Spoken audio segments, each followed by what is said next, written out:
We got jam-packed night for you tonight of middle school football. We have a Lafourche Parish Championship on the line. We've got two really, really good teams. The visiting Larose Cutoff Middle School Bulldogs, they are 7-0. The home Golden Meadow Lions, they are also 7-0. This is going to be a really, really good game between two really, really good teams. Seth, I don't know if you've gotten an opportunity to watch these teams play much this year, but what are your thoughts as we are now about 30 minutes away from kickoff?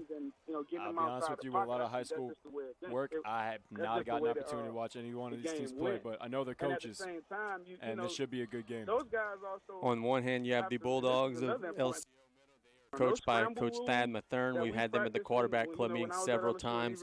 On the other end, we have the Golden Meadow Middle School Lions, coached by Coach Brian Curell. We'll have some coaches' interviews here in just a second, as we have Dallas currently making his way to the field now to get everything situated. This is a big rivalry matchup, obviously. The beauty of this, certainly, Seth, is that the players on both of these teams become Tarpons once this is all said and done. So it's obviously very good news for South Lafourche's future.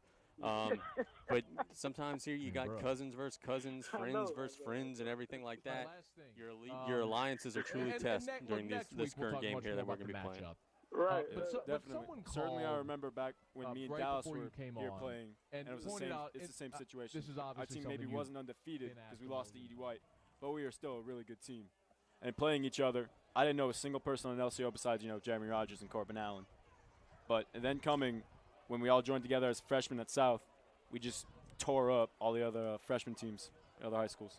Golden Meadow has not won the parish championship since 1999. I was in middle school at that time. They are having a reunion for that 1999 team today. There's some tents and everything set up out there to honor those players. Griffdog, were you even born in 1999? Fun fact, my mother was just about to give birth to me. My dad was a coach at the same time. Yeah, you remember your father was certainly a part of that staff. He was one of my teachers at that time. So little Seth Griffin was about ready to hatch in 1999, was not yet born. That was the last time that Golden Meadow won the parish championship. So there's a lot on the line for those guys today as they are trying to make history. I mean, heck, that's something that has not been done in an awfully long time, 18 years now. For LCO Middle, it's been a different situation. They won the championship just a couple years ago, so they're trying to continue their winning tradition, continue pushing forward, and continue trying to make a name for themselves. Contrasting styles. I'm trying to find Dallas here. I don't see him on the field just yet, but contrasting styles right now as there he is. He's next to the kid with the crutches. Okay. As Golden Meadow, it likes to run. They're very run heavy. They like to keep the ball inside of the hashes. LCO likes to stretch the field. They like to throw it around. Then contrasting styles, whichever team imposes their will on the other is going to have an opportunity to make something big happen here in the game. I think Dallas is making his way to Coach Mathern right now. Let's see if we get the go-ahead. If we do, we're going to throw it down there to the field right now. Certainly this is really important to go to Meadow right now. If you look down by the railing, all you see is go to Meadow. Not a lick of LCO anywhere. Let's see. Coach Mathern looks like he's coaching up his guys during warm-ups, but I think he is going to be about ready. So Dallas, let's take it away. Dallas has LCO coach Thad Mathern. Okay, there we go. So, Coach, although this is a big rivalry and it's a district championship, is there any worry in your players, or is there any hype around this game that may have your players squirming a little bit? No, we pretty much had a good practice this week. They're pretty much relaxed, more pep in their step. I think they know the bigness of this game. They know it's a rivalry game, and it's going to stay with them forever because they go be with these kids next year for school, and it's bragging rights. So they know how big this game is, and they're ready for it. So was there anything added to the practice this week in different weeks since this is a hometown rival? Did you add anything special, or is there anything that was kind of put into your players going into this big rivalry week? No, we just played, do our normal thing. We just going out strong and just try to keep executing what we've been doing well all season long. All right, Coach, is there any injuries that might have affected your starting lineup for tonight? No, we're pretty much healthy like we've been all year long. We've been doing real well, staying healthy. All right, I'm hoping for you, Coach. Thank you. There you go. I like your shirt. Thank you. 2013 district champs, LCOMS. Thank you, Dallas. See now, if you have a little bit, get a little bit of animosity from Coach Kiros, you got to go on the other sideline now. Golden Meadow's getting themselves ready. Coach Mathern likes Dallas's shirt. As a product of Golden Meadow, I don't quite like those colors as much, but we're going to try to stay partial tonight here in the broadcast booth. As LCO is getting ready to get into their warm-ups, Golden Meadow is about ready to do the same. We want to thank some of our sponsors for allowing us to be here. A lot of business people around the community have rallied around both of these schools, allowing us to be here. We thank you all so very much for that. Dr. Darby Chasson of Advanced Eye Institute, make the right call. Call 632-2884. Dufresne Building Materials with locations in Cutoff, Thibodaux, Bellchase, and Slidell. Vision Communications, introduces Lightwave TV, a better way to watch. Stop by 115 West 10 Boulevard, Larose to experience the interactive demo. Chris Godet Insurance and Financial Services, call the winning team for your retirement planning strategies. Golden Motors, car show and trunk or treat this Saturday from 10 a.m. to 2 p.m. Music, food, arts, and crafts. That sounds like fun. Charlie Ricks, the sales manager for ESPN New Orleans, wants everybody to know for business contacts on ESPN 100.3 FM, call 985-798-7792. Encore Training, offering tumbling, gymnastics, cheerleading, and NFL training camps. Wow Cafe offers the best of luck from the Wow Cafe in Cutoff, Louisiana. Coastal Casualty Insurance Agency, LLC, Agent Brandy Othemont, offering more choices, better service, auto, home, commercial, and life. Terrebonne Ford, it's truck hunting season at Terrebonne Ford. See local salesman Jerry LaFont today. And Councilman Daniel Lorraine, good luck to both teams from Daniel Lorraine, Lafourche Parish Councilman, District 9. Dallas, did you have any luck down there? Coach Kuro is really calling plays right now, trying to get in his last-minute strategies to try to push him over the edge of the LCOMS team. But while I have you down here, LCO, I think, has had a great history in district championships. They had one hiccup one season, our season, when they had the playoffs, where it was structured like a 4-team playoff, and even though we lost to E.D. White that year, we came back and beat E.D. White. I think I have Coach Curall over here right now, so I'm going to get his pregame interviews in. So, Coach, is there anything that you added to the playbook that's going into this game against your crosstown rivalry? Absolutely not. We stick into the game plan. We 7-0 for a reason. We stick into what works. All right. So is there any worry in your players about the hype of this game? They know that this is a big rivalry game and that this is the district champion as well. You think there's any pressure on them tonight? Well, I think both teams have a lot of pressure on them, on each other. I mean, all these kids are friends with each other. They talk, they communicate. But since the beginning, we've always taken it one game at a time, and tonight's no different. All right, Coach. Wish you the best of luck. Thank you, Dallas. Thank you very much, Dallas. I have an update from the South Lafourche High School volleyball match. The Lady Tarpons dropped game one against Assumption 25-19, but from there, they're currently trailing Assumption 22-18 in game two as well. So the Lady Mustangs are off to a really good start out in Napoleonville. As the score of that one goes final, we'll let you all know. We're about 20 minutes away from the opening kick here between Golden Meadow and LCO. But while waiting for that, we're going to have, of course, national anthem and all that good stuff here in a minute. But while waiting for that, a reminder to everyone, we're going to be at South Terrebonne High School in Berg on Friday as the Tarpons are going to try to bounce back from a tough loss against E.D. White, traveling out to a place where, Seth, we don't necessarily always play very well out in the swamp. Last year, the Gators kind of snuck up on us and bit us out in the swamp. Hopefully the Tarpons play a better performance and have a better result on Friday night. I never do like going to South Terrebonne. I don't know if it's something about the mosquitoes in there. I don't know. It's not fun over there. And for anybody that was not listening to the Quarterback Club show on Monday, first off, shame on you. You should have been listening. Better yet, you should have been at the cafeteria with us. But Coach Blake Forsythe confirmed that Corbin Allen will be out with a shoulder injury. But, and this is the good news, Corbin is not out for the season. He is likely to be back in Week 10. If he is not back in Week 10, then Coach Forsythe said it is highly likely he will be able to go in the first playoff game, which would be a couple Fridays from now. So that's certainly very good news on the injury front for South Lafourche, because I know Corbin was awfully frustrated not being able to get back out in the game. I talked to him afterward, and he said, you know what? Wasn't really all that painful. It just kind of felt awkward, and he was concerned because he didn't know what the injury was, and because he's a future college athlete and everything. You don't want to leave anything out to chance. I think they did the right thing being cautious, but it's certainly good to know that it's likely he's going to be back this season. Seth, any thoughts on Corbin's injury? I have him a lot in class, and I could just see him, like, moving his shoulder up and down. It's hard to went to shake his hand one time, and he didn't even shake my hand with that same hand because of his arm. Dallas, I mean, obviously you're a student at the school. Kind of was the vibe that you're getting around the halls as the Tarpons try to rebound and get that victory against South Terrebonne on Friday? Well, Casey, I haven't been at school because I was out sick yesterday and I had to go to the doctor today.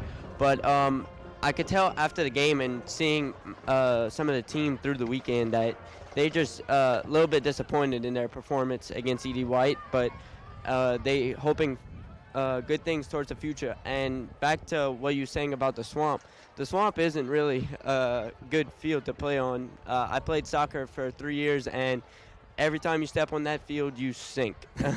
So I think just the muddiness of the field and the grit of the field, we're just hoping not for any rain, and I think that goes into their mindsets just to be a little bit careful during the Swamp, and that carefulness might lead to pulling back, and we just don't like playing there.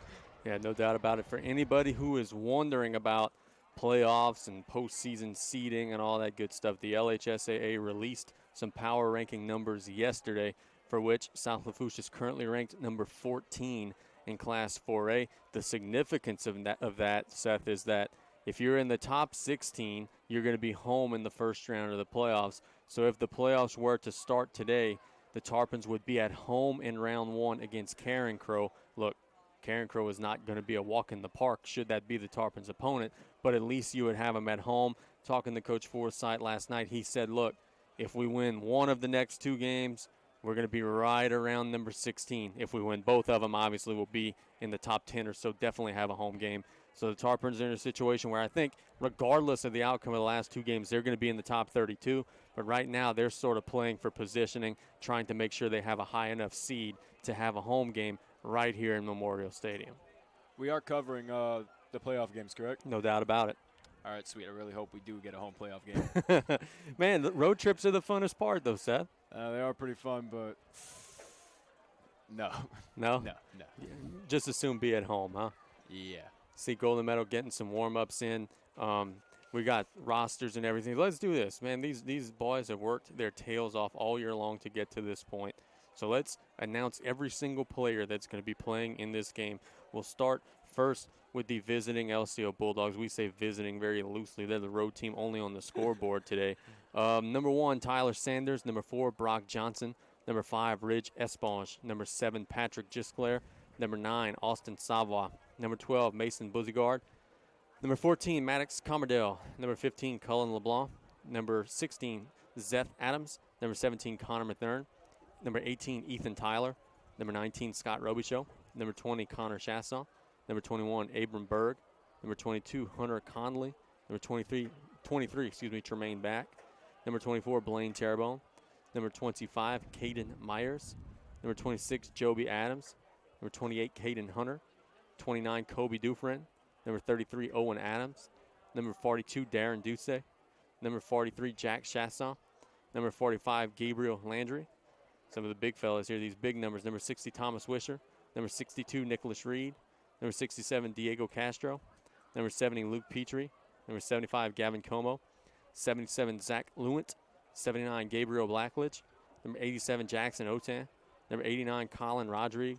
Number 95, Alex Vadros. And number 99, Connor Collins. Those are your 2017 LCO Bulldogs, managed by Dane Danos, Ben Martin, Aubrey Slayton, Luke Sanamo, head coach Thad Mathern, assistant coaches Bryce Guidry and Cullen Mathern. An impressive bunch of Bulldogs as they're warming up now. We're going to get Dallas up here. And Dallas, whenever you're ready, man, you can come on upstairs, brother. We're going to have him upstairs for the game. And for the Golden Meadow Middle School Lions, their roster is as follows. They are a little bit of a smaller group in terms of the numbers. Number 2, Andre Gardner, 7th grader. Number 3, Isaac Barnett, an 8th grader. Number 4, Mark Bourne. Number 5, Hayden Kale. Number 7, Wes Alamont. Number 9, Tyler Otan. Number 10, Brandon Lee. Number 11, Landon Nakman. Number 12, Justin Cruz. Number 13, Channing Dewey. Number 16, Deuce Jeremy. Number 17, Lucas Guidros. Number 19, Caden Bruce. Number 21, Jared Gisclair. Number 23, Cyrus Gilbo. Number 24, Brody Pete. Number 25, Kendall Smith. Number 32, Jet Lee. It's a great name. Number 35, Austin LaFont. Number 40, James Bermudez. Number 54, Caden Larill. Number 55, Jackson Bourgeois. Number 56, Draven Dobson. Number 63, Landon Wisher. Number 65, Silas Adams. Number 67, Austin Hendricks. Number 77, Mason Allenmaw. Number 78, Dustin Berg. Number 79, Maddox Billiot. Managers for Golden Meadow Middle School, Kobe Bruce, Kent Billiot, Cade Leonard. The Lions are head coached by Brian Curall, assistant coaches Lawrence Bonvalant and Derek Brunet. Principal of the school, Mr. Hennessy Melisson. Assistant principal, Kelly Young. And athletic director, Desi Sanders. We're about 13 minutes away from the opening kick. Memorial Stadium, the home side is pretty packed. A lot of people here come on and out trying to support tomorrow's Tarpons and today's Lions and Bulldogs. Seth Griffin, I got a feeling we're going to have a really, really entertaining couple of hours here in the press box. No doubt. See, the LCO's getting their pregame prayer. Golden Meadow still running a couple of plays here to get themselves ready for action. We're shuffling around here a little bit in the press box trying to get Dallas situated. Dallas, thanks so much for working double duty, going to do some sideline work. Now he's going to be upstairs with us for the game. This is always a good rivalry. I'm trying to think my years in middle school. Let's see. We were 2-1 against LCO. We beat them my 7th and 8th grade year, lost to them my 9th grade year, and I could still tell you an awful lot about all 3 of those games. And Seth, I actually have a question for you from Coach Damian St. Pierre. Are you nervous yet? Oh, my God. He wants to know if you guys are doing chill drill yet. Yes or no? Oh, well, if he's listening. I'm sure he is. You know where your children can go, Coach. 12 minutes away from the opening kick. Man, there are people still filing in. They would have maybe been better off opening up both sides here at the stadium. But, look, never mind. There's still plenty of room. Plenty of room. Yeah. Dallas, we welcome you to the press box here. You were on the field just a minute ago, had a good look at the bleachers and everything. Man, it's packed out there, isn't it? Oh, it definitely is. This district championship is one to watch between the Bulldogs and the Lions. It's been a good rivalry. It usually has a good turnout, but I think since it's a district championship, everybody's wanting to come out and support their alumni that they went to. So I think this is going to be a great game, and I think the real winner here is the Tarpons next year. Since some of these athletes are going to be moving on to South Lafourche, I think that these teams have a bigger goal in mind, and the South Lafourche Tarpon team next year will be greatly appreciative of these athletes and what the coaches have done with these athletes. Looking to my right, I'm seeing some members of that 1999 Parish Championship team for Golden Meadow. That's a group of guys. You guys aren't going to remember watching these guys play, but Rance Lassang, Cody Fillinage, Brandon Mathern, Ian Mathern, Derek Pete, those are some really good players. And what you said is right, is that those guys then ended up going to South Lafourche and making the playoffs several times in their high school careers. So I think you're right, is that although a Lion or a Bulldog is going to win today, I think at the end of the day the mighty big blue Tarpon is going to be the big winners, that they're going to be reaping the benefits of all this talent throughout the next several years. LCO looks like they're just minutes away from taking the field here. They're going to be in the road white uniforms, maroon and gold trim. They have their paper banner up. They've been holding it up, battling the wind here, trying to keep that thing up. And they're going over some last-second instructions. Golden Meadow is getting their last-second instructions right now. The clock reads 10 minutes, but those 10 minutes are going to breeze by because we're going to have probably a pregame prayer and a national anthem and everything to contend with. Fellas, while we have a little bit of time to kill, the World Series starts tonight. Yes. It will be the Houston Astros, who pounded Dallas's New York Yankees into submission. Yeah. They're going to be taking on the Los Angeles Dodgers. Fellas, do y'all have a World Series pick? I think the Astros take it this year. It's about time they make it back to the World Series. I think they deserve it this year. For beating my Yankees, I'll give them the World Series. That would be the first time in franchise history, so I think that'd be a great thing. Seth, do you have a pick? Very unpopular opinion. I don't watch baseball. It's a boring sport. Oh, wow. It's boring to watch. Wow. I'm sorry. So now that Seth has rained on our parade here in the press box, we're gonna go. Let's go Astros in 6 games. I think the Astros are gonna pull it out. I totally agree with that one. I think that what it's gonna come down to in those games is really the pitching. Pitching and the pitching staff that they're gonna come out with is really going to decide that World Series. Starting tonight, I mean, if Houston could hit Clayton Kershaw, that would be such an edge. I mean, no one hits Clayton Kershaw. No one. No one hits Clayton Kershaw. Folks, I don't know if y'all realize this, but we've got folks that are, speaking of that, here come the Bulldogs. They take the field. Look at that. Carrying an American flag. That's good to see. We've got, speaking of that, we've got a listenership tonight from all around the world. We want to shout out Mr. Jared Robichaud, who is listening in Israel today, watching in Israel today on ESPN1003.com. You could watch this game. It's also going to be archived on YouTube. So for years, you're going to be able to go back and watch this game. Mr. Aaron Guitros in Texas listening and watching tonight as well as several others who are maybe working in Fouchon, working offshore, working around the country or around the globe that are going to be able to watch and listen to this game today. And Casey, I want to jump in the broadcast.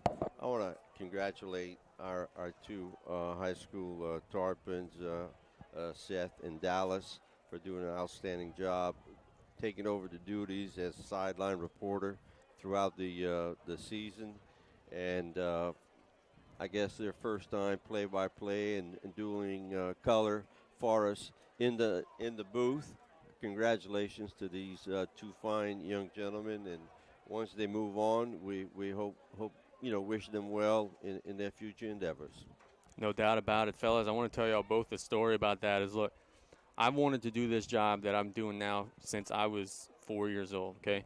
But I want to tell y'all a story, and this is a true story, is that at 16, 17 years old, whatever age y'all are right now, I would have never had the courage to get behind a microphone and be on live radio or anything like that. So that's really awesome, and to have the ability to do this at a young age is a great thing, fellas. Yeah, we want to thank Mr. Truck and you, Casey, for really taking us in. It's been a great experience. Sadly, Griff Dog's going to have the rest of the season since I went on a little streak there. But I've enjoyed every minute of it. It just made me love the game a lot more than I did before. And y'all have given me this opportunity so much that I'm going to actually have a minor in mass communication. Go ahead. At Nicholls State University or Northwestern, wherever I end up. But I went toward Nicholls. They have a great radio station. I plan to be involved in that student media. So very good, man. That's awesome. Seth, you're going to the military after this, aren't you? Yes, sir. Army. Okay. Wow. And I'd like to say thanks, like how Dallas said, thanks all y'all. It's a great thing. And this is a great thing. It's wonderful. And every time I'd come do this, at the end of it, I always post it's just such a blessing on Twitter. Very much appreciated, fellas. See the South Lafourche coaching staff, Coach Forsythe, the rest of the guys are out there on the track, maybe keeping a keen eye on what is going to be happening here on the field, because he addressed all the players on both sides last night at the Booster Club meeting, told them, he said, look, you only get 10 games a season to play, but it's what you do in all the days before those 10 games that count. He encouraged the players on both sides to have a great off season, keep working out, stay strong, stay healthy. And he was very encouraging that he's going to have a lot of talent in his program for the next several years. Golden Meadow is getting their prayer in right now. LCO has been on their sideline for quite a while now. But the clock reads 5 minutes, so Golden Meadow still does have some time to complete their pregame ritual. So a very important thing with Coach Forsythe and all is that if they do really enjoy the sport, that they stay with the program when they get to South Lafourche. A lot of times some of the people who are really only concerned about it and seriously want to play stayed. And not saying we don't do well. We do well. But if all of them would stay, we'd be unstoppable. Let's do this. Let's remind everybody that on Friday, if you want to support some South Lafourche athletics, the boys basketball and cross-country team is hosting a fried fish benefit pickup from 11 a.m. to 1 p.m. You can get that on campus, get some tickets, call the school, find a boys basketball player or the works. As Golden Meadow takes the field, here come the Lions. Both teams are now on their sidelines. The clock reads inside of 5 minutes. Golden Meadow is the home team in this game, though both of these teams do play in this stadium. Fellas, this is the last middle school game, knock on wood, that will ever be played on natural grass in South Lafourche Stadium. Correct. This time next year, we're going to have field turf. Boy, won't that be a luxury. Oh, my goodness. Especially coming from a soccer player, that when this field is actually built on a kind of a hump, kind of like a hill, so the rain gets off, especially for other sports besides football. But the football team is going to amount greatly to that new turf coming in, and I think it's going to be a great addition to the school. The turf is a wonderful luxury. The only thing about it is in summertime, boy, that turf is hot. So the first month or so of this season, I don't envy whoever's going to be our sideline reporter next fall. You guys are getting out at just the right time. I have to be honest, though, turf field kind of gives me a little anxiety. I watched a documentary about how turf field started getting an increase in cancer because the kids would swallow the rubber pieces from tires. Ooh. That doesn't sound like fun. Hopefully they research that. Hopefully. See, I'm trying to get an idea on Larose's, Golden Meadow's captains. I'm seeing number 25, Kendall Smith, number 7, Wes Alamo. For sure. I'm going to get the others, though. They're kind of being blocked. I think I see a 16. Be Do Share Me. And there's a 4. I don't know what finishes at 4. Yeah, we'll get the full list here in just a minute. Ooh, it's 24. I can see it now. 24 would be Brody Petrie. The cheerleaders and Lionettes are being introduced right now. The teams are awaiting the coin toss. See, Coach Kiro is already having a conversation with the official, which is interesting. I think he's saying sorry ahead of time just in case. He usually gets fired up, and I love his intensity, but sometimes he needs to crawl it back a little bit. But I think he's just saying sorry ahead of time. Yeah, he means well. It's funny, at the quarterback club a couple weeks ago, I was asking him about the game. He said, yeah, I'll be calm, no big deal. It's like, Coach Kiro, come on, man. You know you're not going to be calm on game day. No, he never is. Always on high alert. The 1999 team is making their way to the field for the coin toss. That team was coached by Mr. Wayne Curall. That was Casey. Golden Meadow. Looks like they have their entire 8th grade group out there. So does Larose Cutoff. So all the 8th graders on both sides are going to be for the coin toss. That's a great thing that they're doing. Oh, yeah. We did that our 8th grade year. Did we do that? We did. I'm in the district championship, which Golden Meadow wasn't in. But it's great to see that not only the 8th graders, but the class of 99 of Golden Meadow is being represented as captains in a sort of way. That was a really, really good football team. As Seth was saying, he wasn't even yet born when that team played. They had a lot of size, a lot of speed, a lot of athleticism, and they won all their games throughout the season. And I got to tell you, not very many of them were close. They had a lot of really, really gifted players. Speaking about that, you said you played? Did you play? Heck no, I didn't play. So does it look like I was a football player, man? I don't know. Casey doesn't look like I'm a football player. Yeah, same here, guys. Third string safety. It's called third string for a reason. I was really good at doing what I'm doing now, talking. That's about it. Yeah, no, I played second string running back to a very, very, very large male. Yeah. Team coin toss is being deciphered right now. It looks like LCO has won the toss. They have elected to receive, so LCO will get the football first today in our matchup between these cross-parish rivals. The Lafourche Parish Middle School Championship is on the line today. Both of these teams are 7-0, and coincidentally enough, yesterday at the Booster Club meeting, both coaches were like, heck, we didn't think we'd win Parish this year. They both thought that they would just be maybe a 500 team, but both of these teams gelled at the right time, and they have really come together. This will be a shorter game than the high school games that we cover. 8-minute quarters, high school's 12-minute quarters. Golden Meadow wants to use that to their advantage. They're a run-heavy team. They want to possess the ball and have the ball for a long time, whereas LCO wants to work the ball down the field quickly, as now the national anthem is going to be played here. See if we could point our mics towards the band.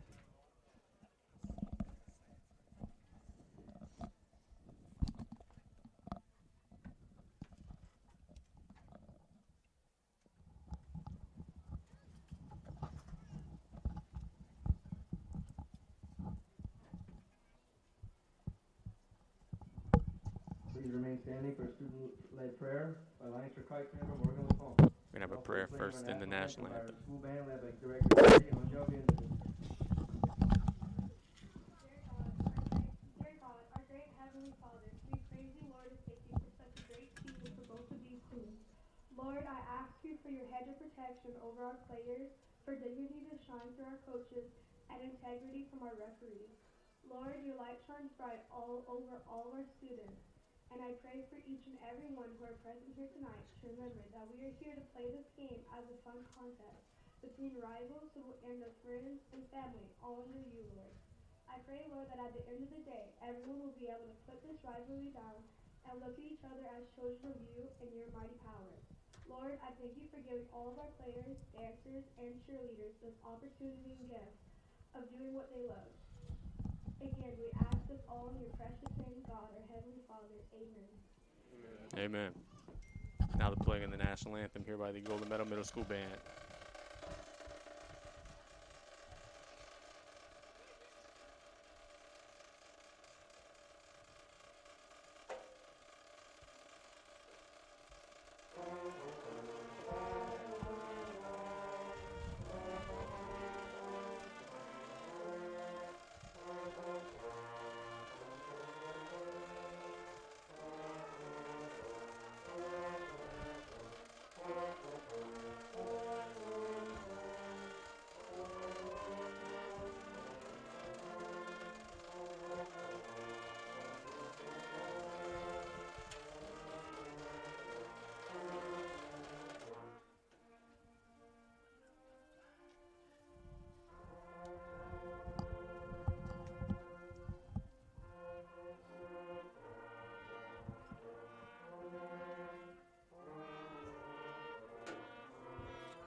And we thank the Golden Meadow Middle School Band for the national anthem.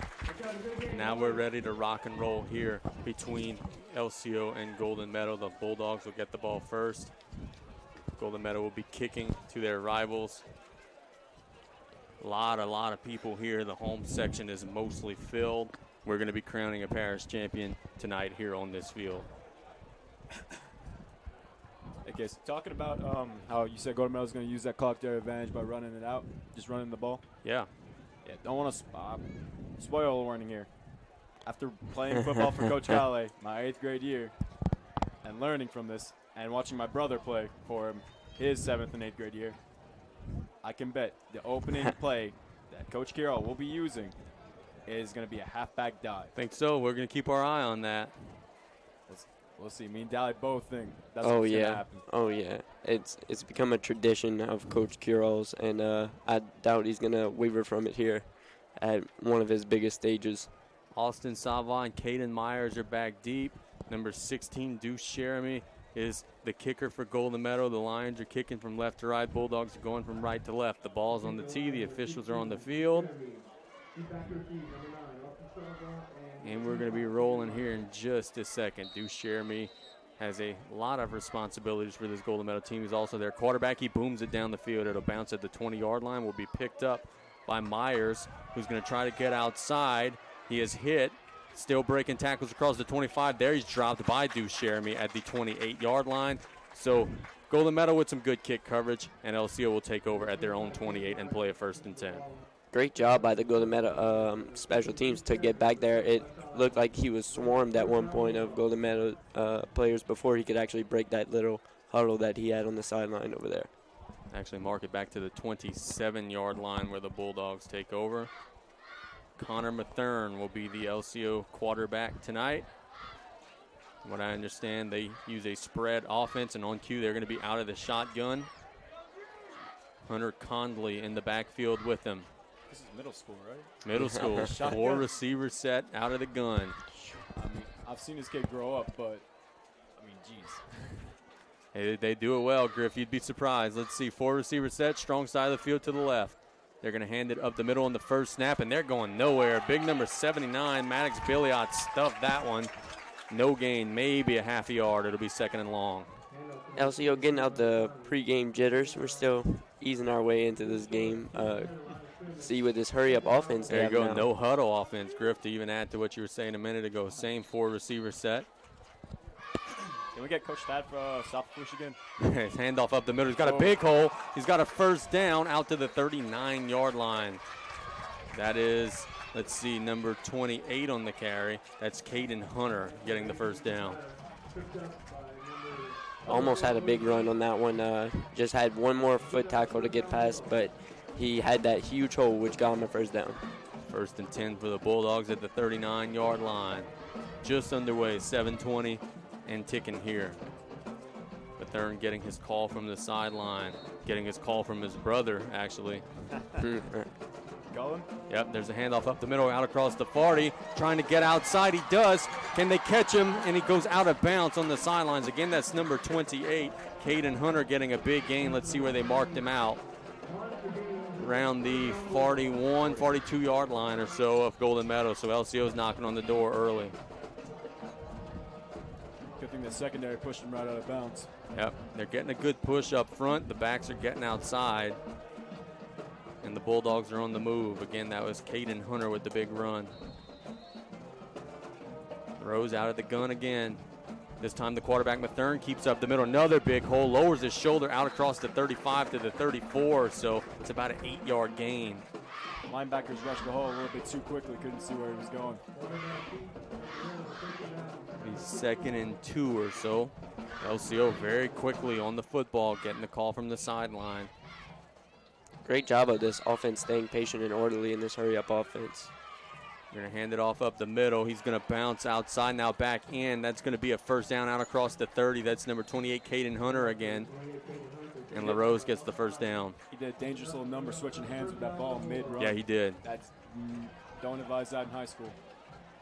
What is it about the number 28 that just gives them the ability, right? It's not 28/8, though, no. on the roster. No. Because they don't need him to be number 8 right now. 1st and 10 for the Bulldogs. They hand it to Hunter up the middle. This time he's dropped after a very short gain. Number 7, Wes Alamo, makes the tackle for Golden Meadow. Gain maybe a yard or so. So all this talk about LCO's passing game, they've come out running. Yeah. Maybe trying to draw the safeties up a little bit. If this is what their run game looks like, I'd hate to see their passing game. 2nd and 8. Handed up the middle, and again they're stopped, maybe to the line of scrimmage. That was a new ball carrier. That was number 23, Tremaine Mack. He was stopped near the line of scrimmage. It'll be 3rd and long, so a big opportunity for Golden Meadow's defense here. If there's any time to use that big passing offense, it's right here on this very 3rd and long. LCO has 2 plays to get it. They're going to keep it up the middle with Mathern trying to bounce outside. He does. He's got the first down. Can they catch him? He's going to be hustled out of bounds near the 10-yard line, so that's a big gain for Connor Mathern. And that was a big conversion for LCO on 3rd and 9. They get the first down. It's a pretty good read by Connor. Broke at least 2 tackles on the way to the sideline over there.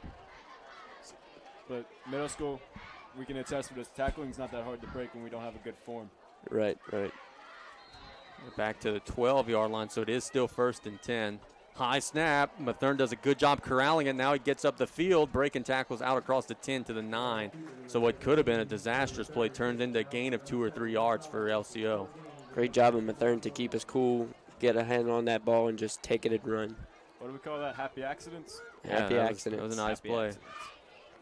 5:13 and counting. LCO's running a lot of snaps here. Mathern hands it off up the middle. They're trying to bounce outside without very much luck. Golden Meadow does a good job corralling Caden Hunter there. Let's see, they didn't use it on their first 3rd down that they came into, but let's see if the LCO offense uses that passing offense right here. 3rd and 6, Isaac Barnett made the last stop for the Lions. Thurn with a man in motion. They hand it off on the sweep, trying to get blocks to the outside. Can he turn the corner? He's going to be tackled short of the first down. Good open field tackle by Deuce Shermy there. And now Larose is going to have a 4th down and about 1.5 yards. They're going to be at the 4-yard line. They've got to get to about the 2.5-yard line.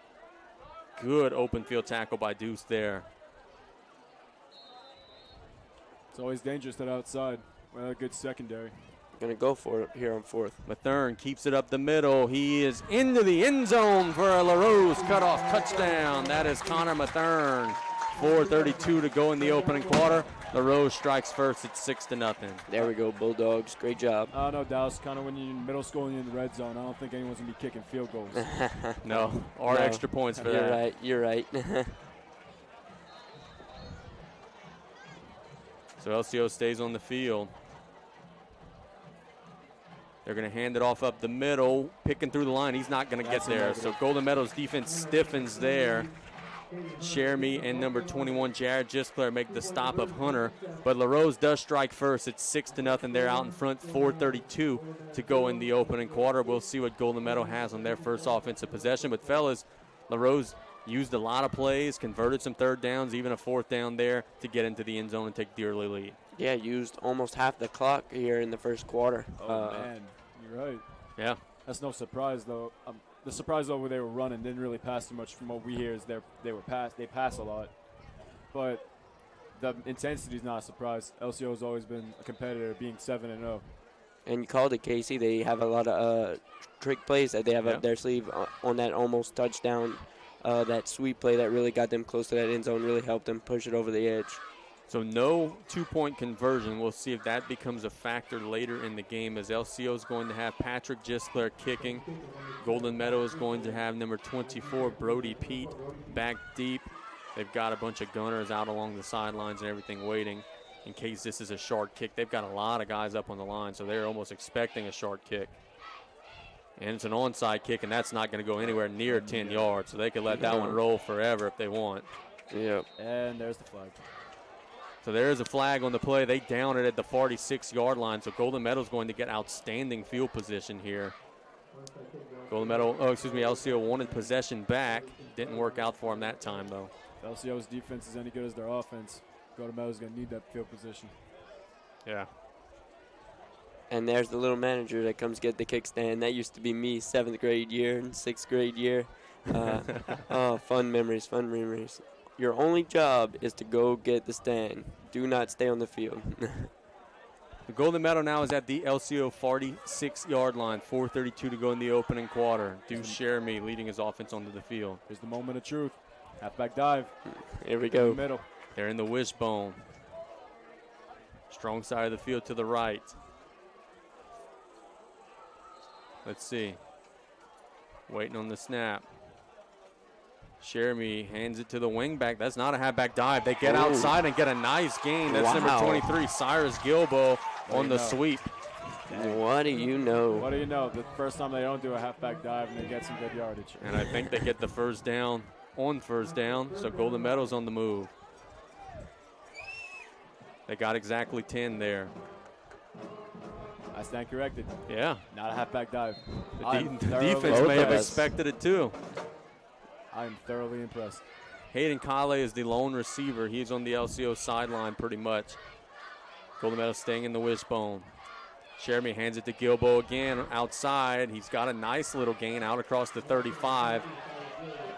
A little late pushing and shoving. A lot of the referees in the stands wanted some flags to come out, but the official said let him play. Referees in the stands. The ball is marked to the 32-yard line. It's a gain of about 4 on the play. Inside of 4 minutes in the opening quarter. That's a typical thing Coach Kirall would do, is have their new coming player come in and tell them to play. Yeah, they're going to rotate a receiver, and he's going to have the play every time. This time it's Andre Gardner giving the play to his quarterback. This time Deuce keeps it up the middle, trying to bounce outside across the 30, waiting for a block, gets outside. He's taken down at the 19-yard line. That's a good open field tackle, but Deuce Jeremy gets the first down. The tackle was made by number 25, Caden Myers, and it may have been a touchdown-saving tackle for the Bulldogs. That was close to a horse collar, though. I know it was a good tackle, but That was that was flirting with the horse collar area. Or a face mask. You saw his hand hooked around the helmet. Oh, yeah. Good block by Andre Gardner for Golden Meadow on the outside. Helped spring that play. So both offenses have looked pretty good here. 3:20 and counting in the opening quarter. LCO struck first. Now Golden Meadow is in the red zone. Wishbone set. Deuce hands it to Gilbo. This time he's hit in the backfield. Maybe gets to the line of scrimmage. Number 62, Nicholas Reed, met him. So that was a good defensive play there. Way to hit the gap. There was a huge gap that the defensive lineman made, and the linebackers just filled it perfectly.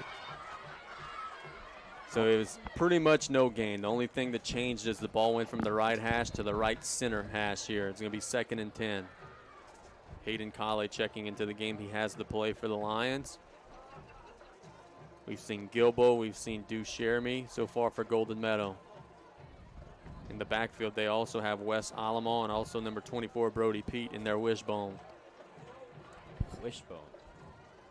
This time, Shermy keeps on a little bootleg outside, trying to turn the corner, breaks a tackle across the 15, still working, gets to about the 13-yard line or so, picks up about 6. It'll be 3rd and manageable now for Golden Meadow. Just gets met by a huge huddle of mix between Lions and Bulldogs. Yeah, I see number 87. I think that's Jackson Otan. Yeah, that is Jackson Otan on the tackle. Jackson Otan. I think it's Miss Otan's son. Who's that? Really? I think it's Miss Otan's Our son. English teacher, Miss Otan. Okay. Congratulations, Miss Otan. Your baby boy just made a tackle. 3rd down and 3. Golden Meadow needs to get to about the 9.5-yard line if the sticks are right. Staying in that wishbone look.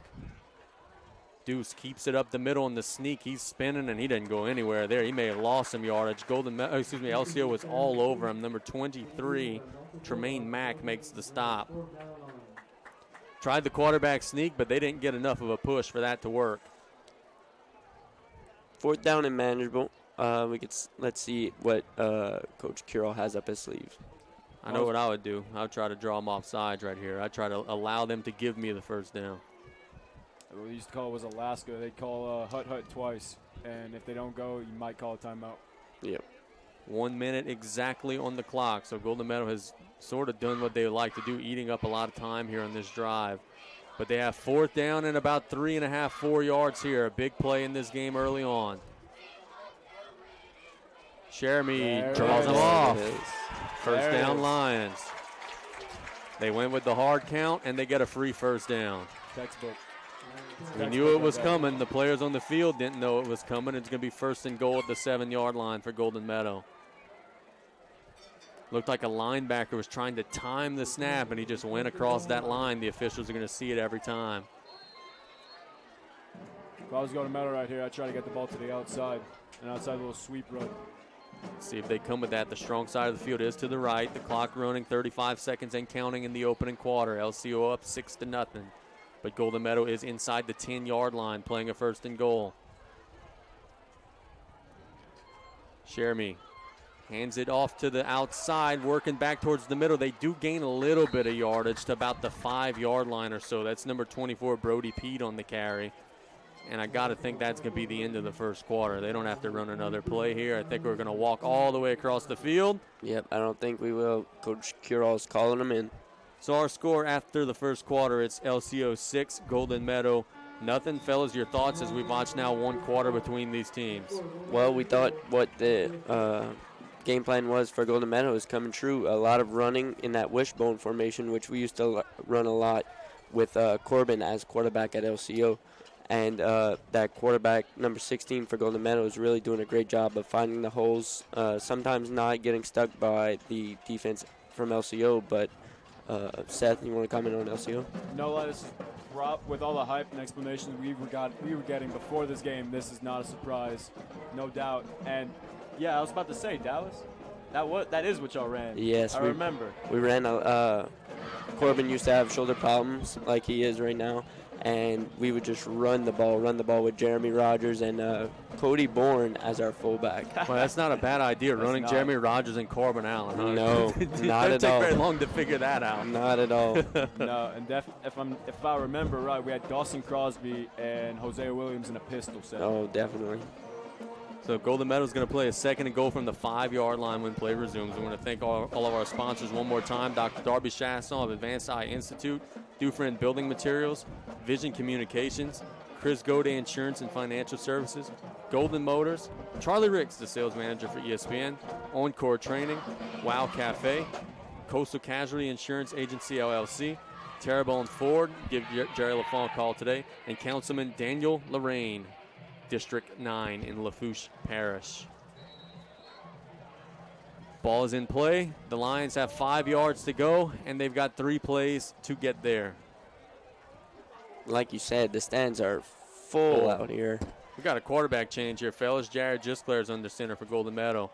He hands it off to Deuce Chermy, and he's going to push forward for maybe a half a yard or so. So they try to get it to their playmaker, Chermy, on a sweep or a dive, rather, and he really doesn't get much yardage there. So I'd run a sweep to the strong side right now. I wouldn't try pushing it up the middle. Nicholas Reed, number 62, was in on the stop for LCO. Shout out everybody at home. We've got a lot of folks in Fouchon around the area, around the Gulf South. Shout out my man Davey LeBlanc, just shot a text saying that he's listening. He said the 2 color analysts were good. He said the play-by-play guy stinks, but hey. What can we do? 3rd and goal for Golden Meadow. It is now Chermy back under center. They play action, fake ball, the tight end's wide open, and he hits him for the touchdown. That is 21. Jared Gisclair, boy, kind of lulled him to sleep. Run. Then they go play action, and Jared Gisclair was wide open. Fellas, I think you could have got pretty good odds that Golden Meadow would have been the team to throw the first pass in this game. Dang. Very unconventional. 7:03 to go in the half. Now both teams have scored a touchdown. Let's see if the Lions could hit the 2-point try. I don't remember a time when I played that we ever passed the ball in game or in practice. You could see from the beginning of the snap that the young man was wide open. Coach Girol is going to call a timeout to think about this 2-point play. No doubt. Watching Chermy pull out like that, I thought he was going to, like I said, run the sweep on the side because that was wide open field. He could have ran that up, too, to get the first down. Tell you something about Jared Gisclair. He's a good basketball player, too. And Dallas, you'd be pleased to hear this. Deuce Chermy, as well as he's playing right now on the football field. See that baseball diamond over there? Oh, yes. He could go in baseball big time. Great. We just got a new coach at Lafourche, Coach Rav. He's been doing a lot of great things, getting our baseball team ready for the preseason. I want to actually send our well wishes to Coach Rav. He had surgery this morning on a little sinus problem he's having. Hopefully he's okay. Yep, I'll have the same surgery in about 3 weeks. Okay. Sounds familiar, Dally. Yep. You're going to have to watch some game film of what Coach Rav does while rehabbing, trying to get yourself ready. Definitely. 7:03 to go in the half. LCO got the ball first, scored. Golden Meadow got the ball second and scored. Now we're waiting their 2-point play. I feel like Coach Gala, not Coach Gala. I keep wanting to say Coach Gala because they have the same first name. Coach Carroll is debating whether he wants to pass again or just run it right up the middle. That's what I feel like he's debating between. Well, first we got to find who the quarterback is. Number 21. They've mixed it up on us here a little bit. Let's see. I think Dallas is right. I think it may be Gisclair. Well, nope, it's going to be Deuce Chermy. Oh, putting them both in. Putting Jared as a tight end. Wishbone set. Oh. It's a little bootleg trying to get outside on the left side. He turns the corner, he lunges, and he stopped the yard short. Great tackle by number 25 of LCO. Number 25, as Dallas said, that is Caden Myers, made a very big stop. He met him right at the 1-yard line and dropped him right there. It's a good save. Tied score, 6-6. 7:03 to go in the opening half. Both teams have now scored a touchdown. Both teams are representing themselves very well here. Now let's see what the Bulldogs do with their second opportunity. I think this is what everyone thought it was at the beginning of the game. It's going to be a tight one till the end. It's really whoever ends up with the ball at the end of the fourth quarter. Yep. or anyone that can make a second 2-point conversion, because they're definitely not making a field goal. We tried to make a field goal actually our 8th grade year, and we had a great kicker. I forgot his name though. He transferred to Terrebonne afterwards, but we had a great kicker. We would always try to put one in a season. What middle school did Torres go to? Golden Meadow or LCO? Golden Meadow. I'm sure they were probably doing some kicking with him if I had to guess, huh? Coach Girol talked highly of him before he started at Salafouche. So here's the kick. Jeremy boots it. It's going to be fielded on a hop at the 25-yard line by Myers. He finally does pick it up, now trying to get outside, reversing his field. Can he turn the corner? Yes, he can. He's going to be hustled out of bounds around the 40-yard line. So, boys, it took a while for him to actually pick up the ball, but then he made something happen getting out to the 40-yard line. Oh, definitely. LCO's looking really dangerous with the stuff they're doing right now. Yeah, that special teams, again, by Golden Meadow, just swarming to him. Let him go a little bit on the sideline, but there was hardly any blocking in front of him that finally got them to make the tackle. They mark him out at the 38, so LCO will take over there. Mathern and that high-powered, up-tempo offense will play their second possession. In the backfield is going to be, let's see, number 22, Conley. They hand it to Conley. He's got a big hole, gets through the middle of the field, picks up about 9 out to the 47-yard line. That is Hunter Conley. If he would have kept his footing a little bit and maybe cut into the middle, then I think that would have been a much larger gain. It's all form right here. There's a bunch of lines in Conley's way, but they're like almost entirely on the ground. You can't make a tackle in the ground. They're saying he did get a first down. Thought he maybe was stopped a little bit short, but they do get the first down, 1st and 10. Ball right in the middle of the field. Mathern keeps it, trying to fight for yardage, gets a yard or two. That is going to be number 7, Wes Alamo on the stop. And number 56. And number 56 as well, Draven Dobson. 2nd and 8 for Larose. Really haven't seen where they're going to set up to pass yet from LCO. I'm surprised they haven't done it yet. Mathern hands it up the middle, getting a little bit of a push out to near the 45-yard line. That is our guy number 23 on the carry. Got to watch for some of these late hits. Excuse me, that was not 23. That was number 28, Caden Hunter on the carry. I apologize. 3rd and 4.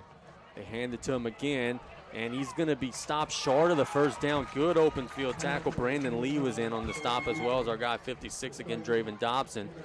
So now Golden Meadow has a chance to maybe get off the field, but LCO doesn't need much yardage. It's 4th and 1. They can maybe now come with a hard count if they would like as well. I don't see them coming off the field. 4th and 1. Mathern keeps it up the middle, picking through his line. He's got a first down, turning towards the outside, and he may go the distance. 20, 15. He's stopped at the 7 or 8 yard line. That's a big time gain there by number 17, Connor Mathern, on 4th and 1. They stay on the field and get a big first down. They're going to actually say he stepped out around the 10 or 11 yard line there, but it is still a big gain for LCO with 5:20 to go in the half. Took a little bump there in the back of his lineman, but found that hole, rolled out to the left, and great run by the quarterback. Never thought I'd see a day a middle school kid stiff arm. Low snap. Mack actually picks it up from his quarterback, spins forward, loses the football. Let's see who recovered it down there. Players on both sides are saying they have it. I think it's LCO who has it. Let's see what the officials determine. Ball popped out, can't They're tell. saying 2nd down. Yep, so LCO's got it. Probably down before the ball came out. See, the snap was low for the 2nd time today. The running back, Mack, just picked it up and ran the regular play. But it is no gain, so Golden Meadow's defense wins that down. Mathern, play action, bootleg, looking to throw. He's hit as he throws it up in the air, and it is incomplete. There is a flag on the play in the end zone, as there is some hand fighting going on between number 55, Jackson Bourgeois, and the receiver, which is number 9, Austin Savoy. Let's see what the call is here. Actually, I think the interference might be with number 7 because he was really he might have been holding on to that defender.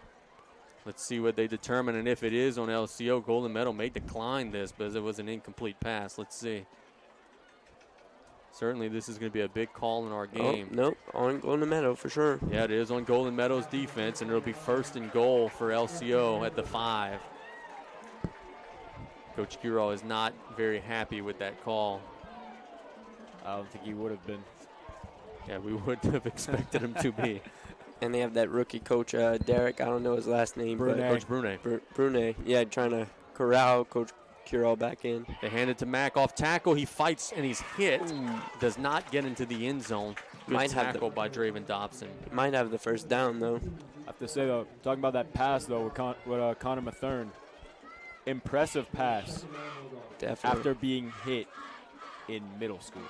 Correct. Still went in the exact direction where he wanted it to go. It is a first down, so pass interference in middle school is not an automatic first down. So it's 1st and goal for LCO now. Mathern keeps it up the middle, lunging forward. Like it goes in. They're saying his knee was down before he got across the goal line, so it will be 2nd and goal. They're awfully close. They're at about the 1-yard line. 4:08 and counting now on the clock. I feel they would have been better off just having Mathern underneath center doing that. Yep. A lot of quarterbacks, they have a hard time going under center if you get used to the shotgun too much. We'll see, though. Mack is in the backfield with him. He keeps it again up the middle, and he's into the end zone this time. That's a touchdown for Connor Mathern, a 1-yard little off-tackle run. It's now 12-6 LCO with 3:48 to go in the half. So neither defense has gotten a stop just yet. Both teams have scored on every possession so far. Let's see if LCO can convert the 2-point try. I think that cannon is louder than the tarpon cannon. Scared the daylights out of me. Yeah, we need to borrow that thing. The ball's at the 3-yard line. Getting this ball back, Coach Carroll's going to need to speed up his little process. He's not going to have a third quarter to keep score. It up the middle, drive forward. Did he get in? Yes, he did. So LCO converts the 2-point play, and it's now 14-6. So that's a big situation there where you get the score and the 2. Even if Golden Meadow scores this next drive before halftime, they're going to need to get that 2-point conversion to tie it up. Well, the good thing for Golden Meadow is that they will get the second half possession, so they have a chance to get the ball 2 times in a row here. And I think if you're LCO, you'd be well served to just kick the ball down the field this time, right? They gave it to Golden Meadow across midfield last time, trying the onside kick. No doubt. I wouldn't want to give them anywhere near 50 because they would be able to score in this much time. Yeah, no question there, Seth. The offense is a really fast-moving offense when it wants to be, especially with number 16 for Golden Meadow in the backfield. You never know what's going to happen. Honestly, if it wasn't that they'd have to put down a tee, they'd probably be better off punting the ball. Number 24, Brody Pete is there. Duchermy is there. Number 2, Andre Gardner. The kicker for LCO is, let's see, number 7. That's Jusclair. Yep. Patrick Jusclair. Any relation, Casey? Nope. Nope. No, that's Hannah Jusclair's brother. Is it? Yeah. Yes.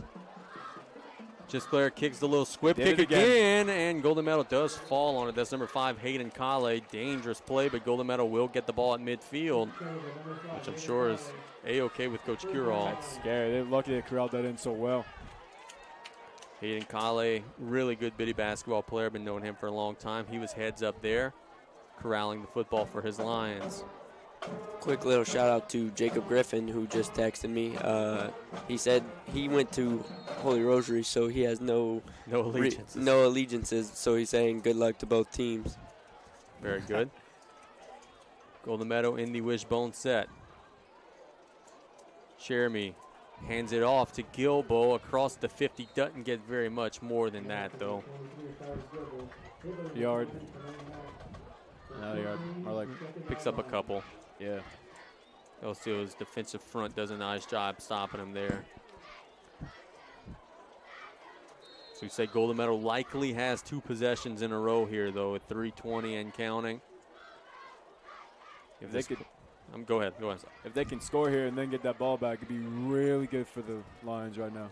And if LCO wins this snap here and forces 3rd and long, they may actually call a timeout, try to get the football back. We'll see. Jeremy keeps it, trying to get outside of the defense. He's under pressure, and I don't think that ball got to the line of scrimmage, so that may be intentional grounding. We'll see. There are no flags Great job by number 87 for the Bulldogs getting in that backfield. That's Jackson Otan. He was all over the deuce that time. Congratulations, Miss Otan. You got a rusher. Clock stopped there on the incompletion, so now it's 2:55 as Golden Meadow plays a 3rd and 7. They've got to get to the 41-yard line. If pass interference is an automatic first down, you really think they'll have intentional grounding in middle school? That would have been an opportunity there to call it, but they did not. Yeah, it's interesting. Pass interference wasn't an automatic first down. That's a very curious rule. They stay in the wishbone set. One receiver all the way to the sideline. Jeremy keeps it, looking for some blockers. He's got a little bit of push, but he gets to the 46-yard line, nothing more. He is shy of the first down by 4 yards or so. Looked like he kind of lost his footing when he was trying to turn up the field. It really dangerous. Had his head down. It would have been a really bad situation right there. Let's see if they go to the old hard count here, try to get another free first down, because it is 4th and almost exactly 5 yards. 2:26 and counting in the half. With how bad that LCO kid crossed the line, I'd try it again. Might as well try it again, yeah. They're certainly taking a lot of time in the huddle because, heck, if you don't get this first down, you don't want to leave LCO with very much time either. No doubt. 2:07, they're on the line. They come with the hard count, and they get him to jump. There it is. It's going to be a first down. If it's not going to be a first down, it's going to be 4th and inches. I'll tell you it like that. The chain gang knows. Let's see. They walk it off. I don't know how reliable that chain game is. Mr. Truck's not running it right now. And it is going to be 4th and about a foot. Is it? Nope, first down. They're moving the chains. Like you were saying, Griff Dog, Mr. Truck really keeps an efficient chain gang down there on Friday nights. Ship. So for the second time today, Golden Meadow gets a first down via penalty. They're now at the 41-yard line, 1:51 and counting in the half. Now they could get a little pep to their step, try to push this ball down the field. Speaking about Torres, I see him right now. He's little 17 jersey on over there. There we go. Jeremy keeps it on the bootleg outside, trying to turn the corner. He does. Now it comes back to the middle, picks up about 5 yards or so to the 36. Oh, that was a late hit. Very late hit. It was right in front of the referee, too. Wow. Got away with one there. Golden Meadow's losing a lot of time here. They do have 2 timeouts, 1:18 now and counting. You see 87 chasing the quarterback back there? Oh, yeah. Jackson's a good athlete, man. He's a really good basketball player, really, really good athlete. He's chasing that football. Now we're about to be inside of a minute here. Golden Meadow's really got a boogie if they want to try to make something happen. There are no field goals certainly in middle school, so they're going to have to get a big play here. Now they're coming out of the gun. This is probably going to be a quarterback keep here. Yep. Deuce trying to turn outside. There's a flag on the play, and he's dropped for a loss by our guy, 87 Otan again. There is a flag. Let's see what it is. It was thrown in the area of holding. And I think they're talking to Coach Mathern. He's going to figure out whether or not he wants 10 yards or whether or not he wants to decline and take this play, which was a successful play for LCO. I think he might. They're walking it off. I agree, though. I would probably decline this.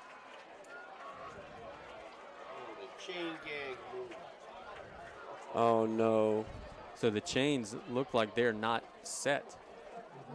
That's what why did the chain gang move and not just the placeholder? I'm telling you, the truck's not running the gang right now. Yeah, they got it 2nd and 10. It's certainly not 2nd and 10. It looks like that's what they'll play, but yeah, I think they're going to tell them something right here. Yeah, that should be 2nd and about 15. Yep. So yeah, we're going to get that ironed out because I don't think that's the right down and distance, but it'll give us an opportunity to thank Dr. Darby Chasson of Advanced Eye Institute. Make the right call. Call 632-2884. Dufresne Building Materials with locations in Cutoff, Thibodaux, Bellchase, and Slidell. Vision Communications introduces Lightwave TV, a better way to watch. Stop by 115 West 10 Boulevard, Larose, to experience the interactive demo. Chris Gode Insurance and Financial Services. Call the winning team for your retirement planning strategies. Golden Motors, car show and trunk or treat this Saturday, 10 to 2. Music, food, arts, and crafts. And they did correct the chains, fellas. They had it 2nd and 10. It's more like 2nd and 20, really. I don't know if If I was Coach Carroll, I'd be a little happy that they had this much time to correct the change. Now he has a game plan to go with this. Clock is running, though. They got to get on the ball 30 seconds and counting, unless they're just happy to go to the half with it like this. 24 in motion. Sheremy keeps it working the middle. He's going to be dropped across the 45 to about the 42 or so. This is where this messenger wide receiver doesn't come in handy. Yeah, they have 2 timeouts. I don't think they're going to really call one. I think they're just happy to go to halftime with possession in the second half. Unless if they're going to call them with maybe 2 seconds left, maybe try to throw a Hail Mary.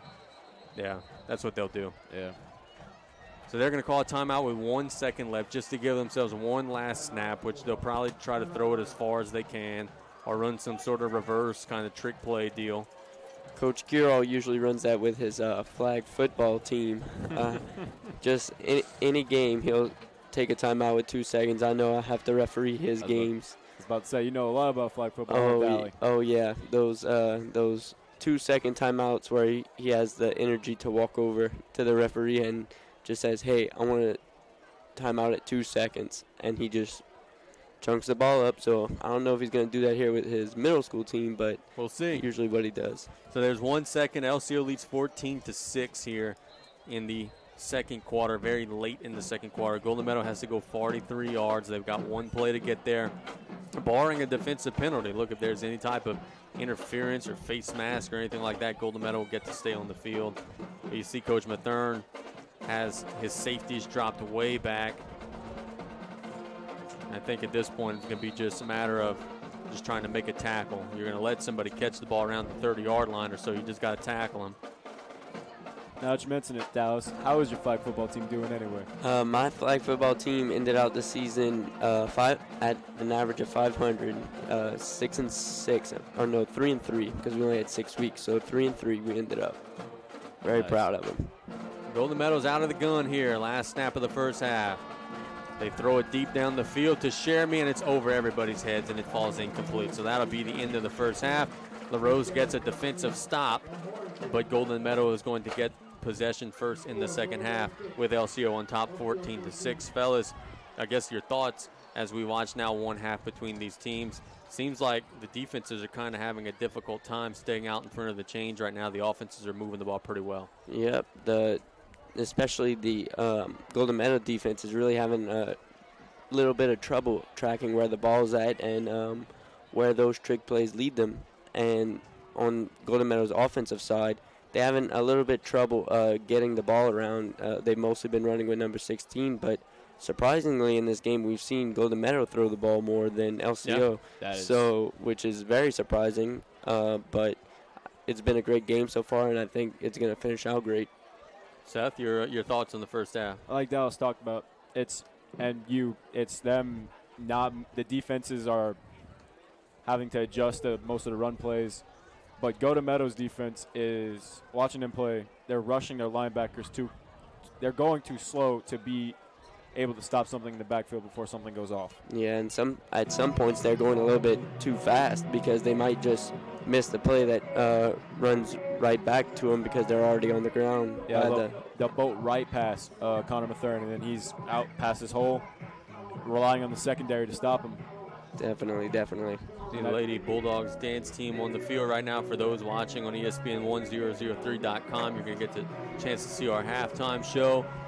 See the Lionettes and Golden Meadow cheerleaders will be joining them after that. The World Series begins in about a half hour or so. The Dodgers and Astros are going to be playing Game 1. It's going to be a really good pitching matchup. As we said, the Dodgers are going to have Clayton Kershaw on the mound for Game 1 against Dallas Keuchel for the Astros. I mean, you can't beat that pitching matchup there. Those are two of the best in the business. They're going to be locking horns. We're going to get some score updates because we're likely still going to be on the air while that game gets rolling. As LCO now does their cheer. I think now their dance team is going to be rolling. Just a second. This fella's wait, just in case before you go ahead further. Volleyball. I was about ready to say, let's see, we can go find a volleyball score here. The Lady Tarpons were taking on Assumption. They lost the first game. They were losing the second game. Let's see if they have rallied since then. I watched Assumption in person. They're really good. Not to say that South Lafourche isn't really good, too. Let's get an updated score here. having a hard time finding one, fellas. Check Twitter. I think I got it. Assumption won in straight sets. Set 1 was fairly comfortably for Assumption. Set 2 was 25-18, and set 3 was 25-15. So it wasn't the Lady Tarpons' brightest moment, but they're still certainly going to the postseason. Assumption is a team that they beat once during the season, just wasn't their day today. I think the Tarpons not only have a great shot at postseason wins this year, but you have to think about their future too. J.C. Gautreau being their only senior, and just everybody that's coming back this year that's starting on that team it's a great thought to have going into next season volleyball wise. Look, we've got girls and boys basketball that's going to be starting here in just a couple of weeks. I know that Coach Terrebonne and Coach Kale are both very excited about the possibilities for their teams this year. Heck, you got boys side, Bellinger, Chasson, Francis, and all those guys are going to be trying to make an impact. The girls side, Treya Bruce, the return of Victoriana Nelson, the Curall twins, Kaija Jackson, Ramey Messer. They got a lot of depth on that side. I know both of those teams are very hungry to try to possibly make it to the postseason. And I think that we're going to have a lot of fun calling some basketball this year as well. Yeah. Okay. Yeah, you got it. Season, next week, scrimmage, East St. John. Yes, Thursday. Next week against East St. John. That'll kick it off. Dallas, what's up, man? They added Austin Cantrell this year. Yes. He's coming in. Nichols commit to for baseball actually, but he's trying out basketball this year. I heard he's a great addition to the team. He plays hard, man. He plays hard. He works hard, and I think he's going to be a good fit. So here we've got 6 minutes before the second half starts. Larose cut off in front 14-6 over Golden Meadow. Both teams had exactly 2 possessions in the opening half. LCO scored twice. Golden Meadow scored once, then sort of ran out of time in their second possession. They will get the ball first to start the second half. We want to thank everybody for watching, listening, doing whatever you got to do. We're on Channel 25, KLEB, ESPN1003.com. But we would not be able to be here tonight if not for the following people. Dr. Darby Chasson of Advanced Eye Institute. Make the right call. Call 632-2884. Dufresne Building Materials with locations in Cutoff, Thibodaux, Bellchase, and Slidell. Vision Communications introduces Lightwave TV, a better way to watch. Stop by 115 West 10 Boulevard, Larose to experience the interactive demo. Chris Goday Insurance and Financial Services. Call the winning team for your retirement planning strategies. Golden Motors, car show and trunk or treat this Saturday, 10 to 2, music, food, arts, and crafts. Charlie Ricks, the sales manager for ESPN New Orleans. For business contacts on ESPN 100.3 FM, call 985-798-7792. Encore Training offering tumbling, gymnastics, cheerleading, NFL, and training camps. Wow Cafe, best of luck from Wow Cafe and Cutoff. Coastal Casualty Insurance Agency, LLC. Agent Brandy Althamo offering more choices, better service, auto, home, commercial, and life. Terrebonne Ford. It's truck hunting season at Terrebonne Ford. See local salesman Jerry LaFont today. Councilman Daniel Lorraine. Good luck to both teams from Daniel Lorraine, Lafourche Parish Councilman, District 9. And we also have a quick shout out to Mr. Nick Stassi for doing some of the production work here in the booth, especially with the cameras being set up for this great Parish Championship game. We want to thank him a lot for all the work he's doing camera-wise and production-wise. Thank you very much. See if we could get any other scores from around the area of volleyball. I don't see any here. I know that the postseason for volleyball is starting in a couple of weeks, so they're going to be getting to the peak of their season here coming up very shortly. Swim team, the girls won the district championship yesterday. The boys finished third. Coach Connie was telling me the girls just had a dominant showing, broke some district records and everything like that. So they were rocking and rolling yesterday. Left everything in the pool, as the girls team likes to say. But the boys finished out third? Third, I believe, yeah. That's a surprise. No seniors, though. No seniors. They're going to get back on that perch very, very quickly. No doubt. I was about to say, 14 years they've been district champs? Right. Yeah. And they have 2 top 5 state finalists on that team. Yeah, so they're kind of taking some lumps this year, but they're going to have everybody back, and they're going to be rocking and rolling next fall. As want to remind everybody, we're going to be at South Terrebonne on Friday night. That's going to be Ken Seth and I, Dallas. Are you going to the game, Dallas?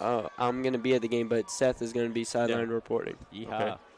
Last year, the Gators defeated the Tarpons. That was a crushing blow because that was a Week 10 loss. If the Tarpons won, they were going to go to the playoffs. They did not, so their season ended there.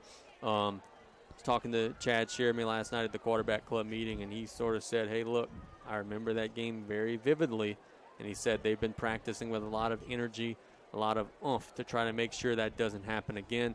It's coincidentally enough, they were actually practicing while everybody was getting ready for this game. I stood up on the top of the bleachers, watched for a little while. There was a lot of energy and a lot of intensity. So I don't know how it's going to go. The Tarpons are beat up, got a lot of guys injured. But I do think, if for nothing else, you're going to see a very spirited effort from the guys in blue on Friday night.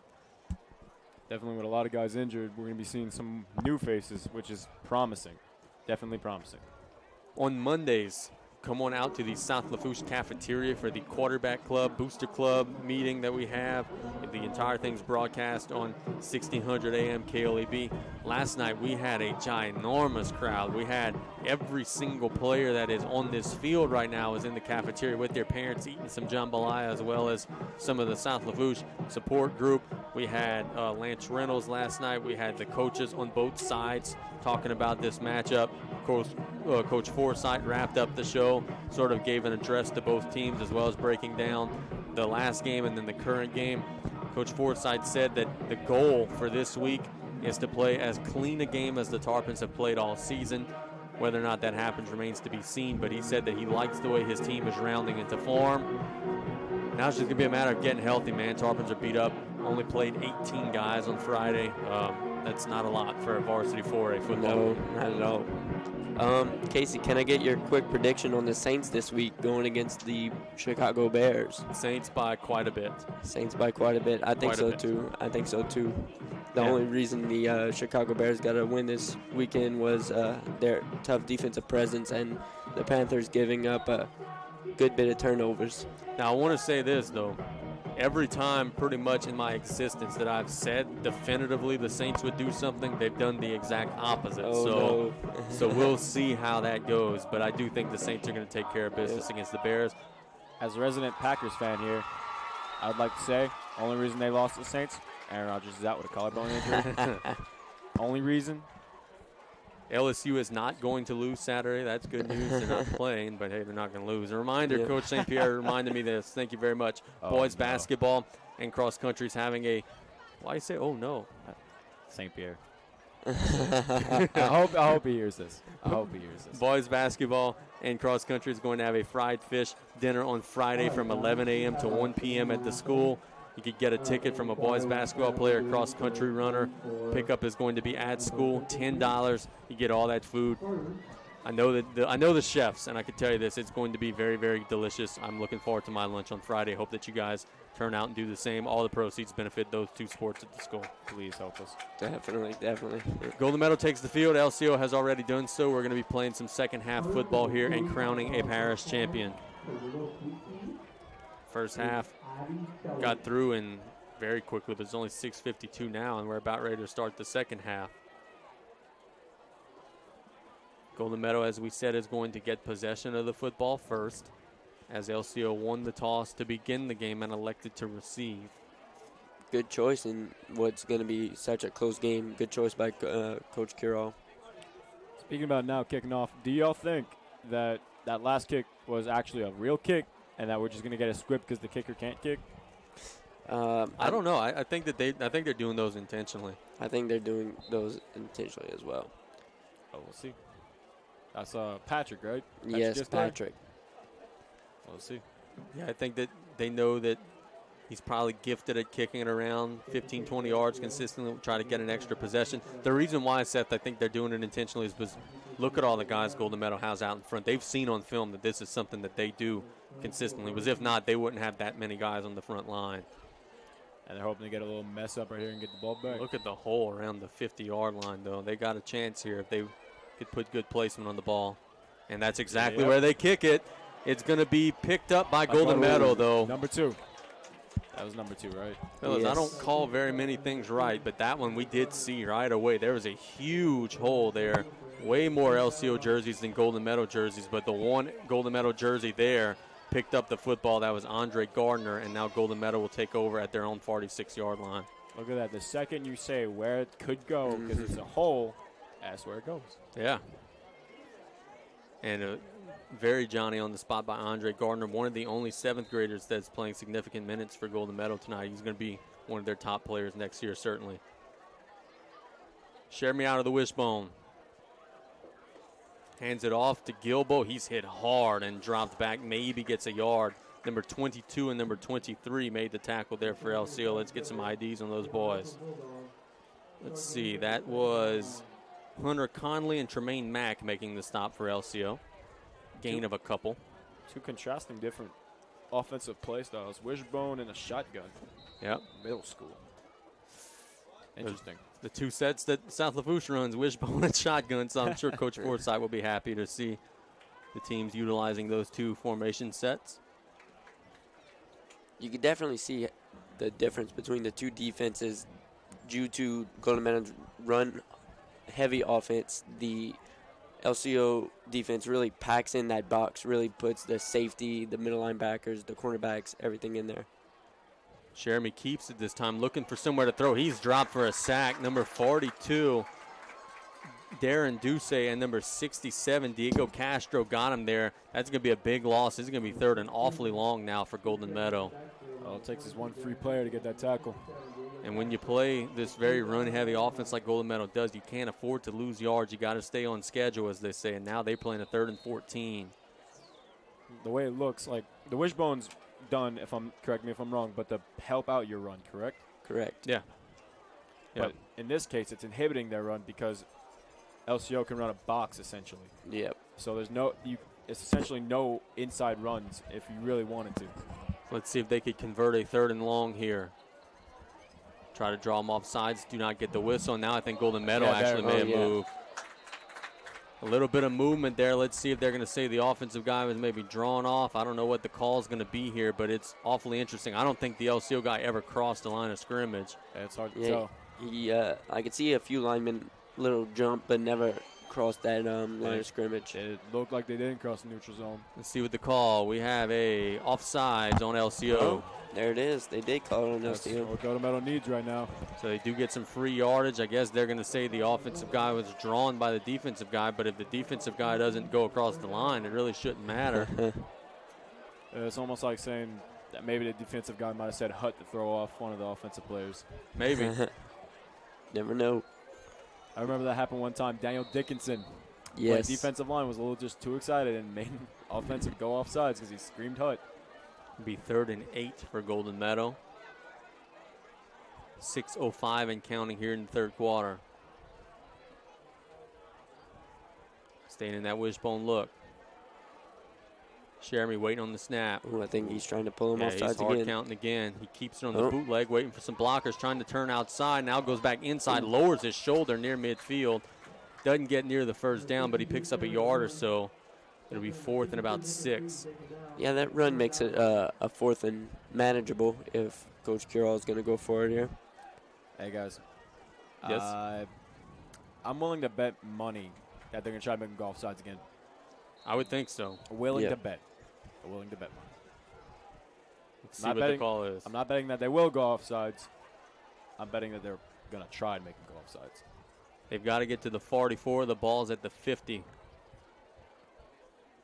Taking an awfully long time here in the huddle.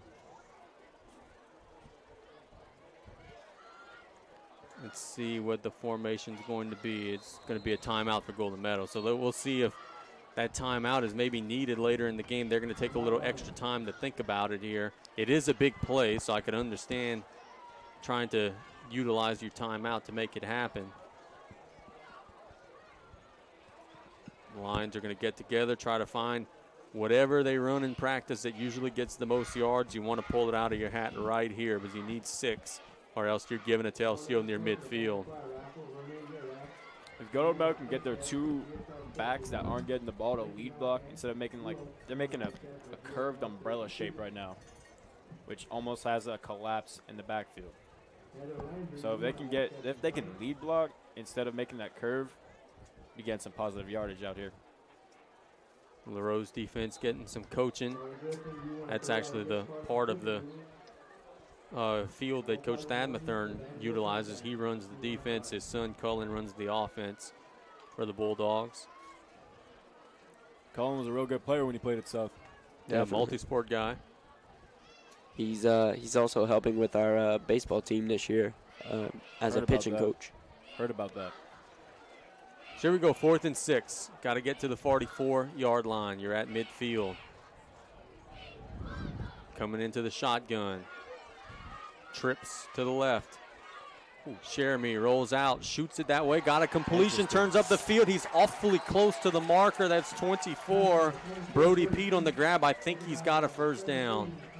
He needed to get to the 44. He got there.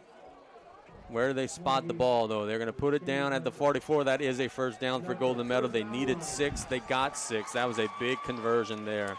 Great job. I even thought that it was going to be the normal swing play until he actually threw the ball. So great job of Coach Curl to lead the hype up to that passing play. Good protection allowed those receivers to get down the field, and now Golden Meadow has the chains back in their favor again. After 2nd and 13, they do convert the first down. Quite the contradiction. Looks like Golden Meadow's passing a whole bunch right now. Oh, definitely. A whole bunch more than LCO. Now the wishbone set. They're going to hand it off up the middle to the up back.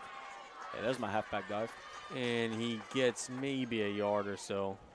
But like we said earlier, Golden Meadow's chewing up a lot of clock almost halfway through this third quarter. And you could see the distance from where they started to where they are now. And just using half a quarter just for that, I think Coach Curl's on the pace that they want and that they are succeeding at, actually. You'll always be in the game in the fourth quarter if you could operate at this pace, as that carry was actually by Wes Alamon, picked up a yard. Would be 2nd and 9. 3:49 and counting. Larose cut off up 14-6. That was the halftime score. That is still the score now.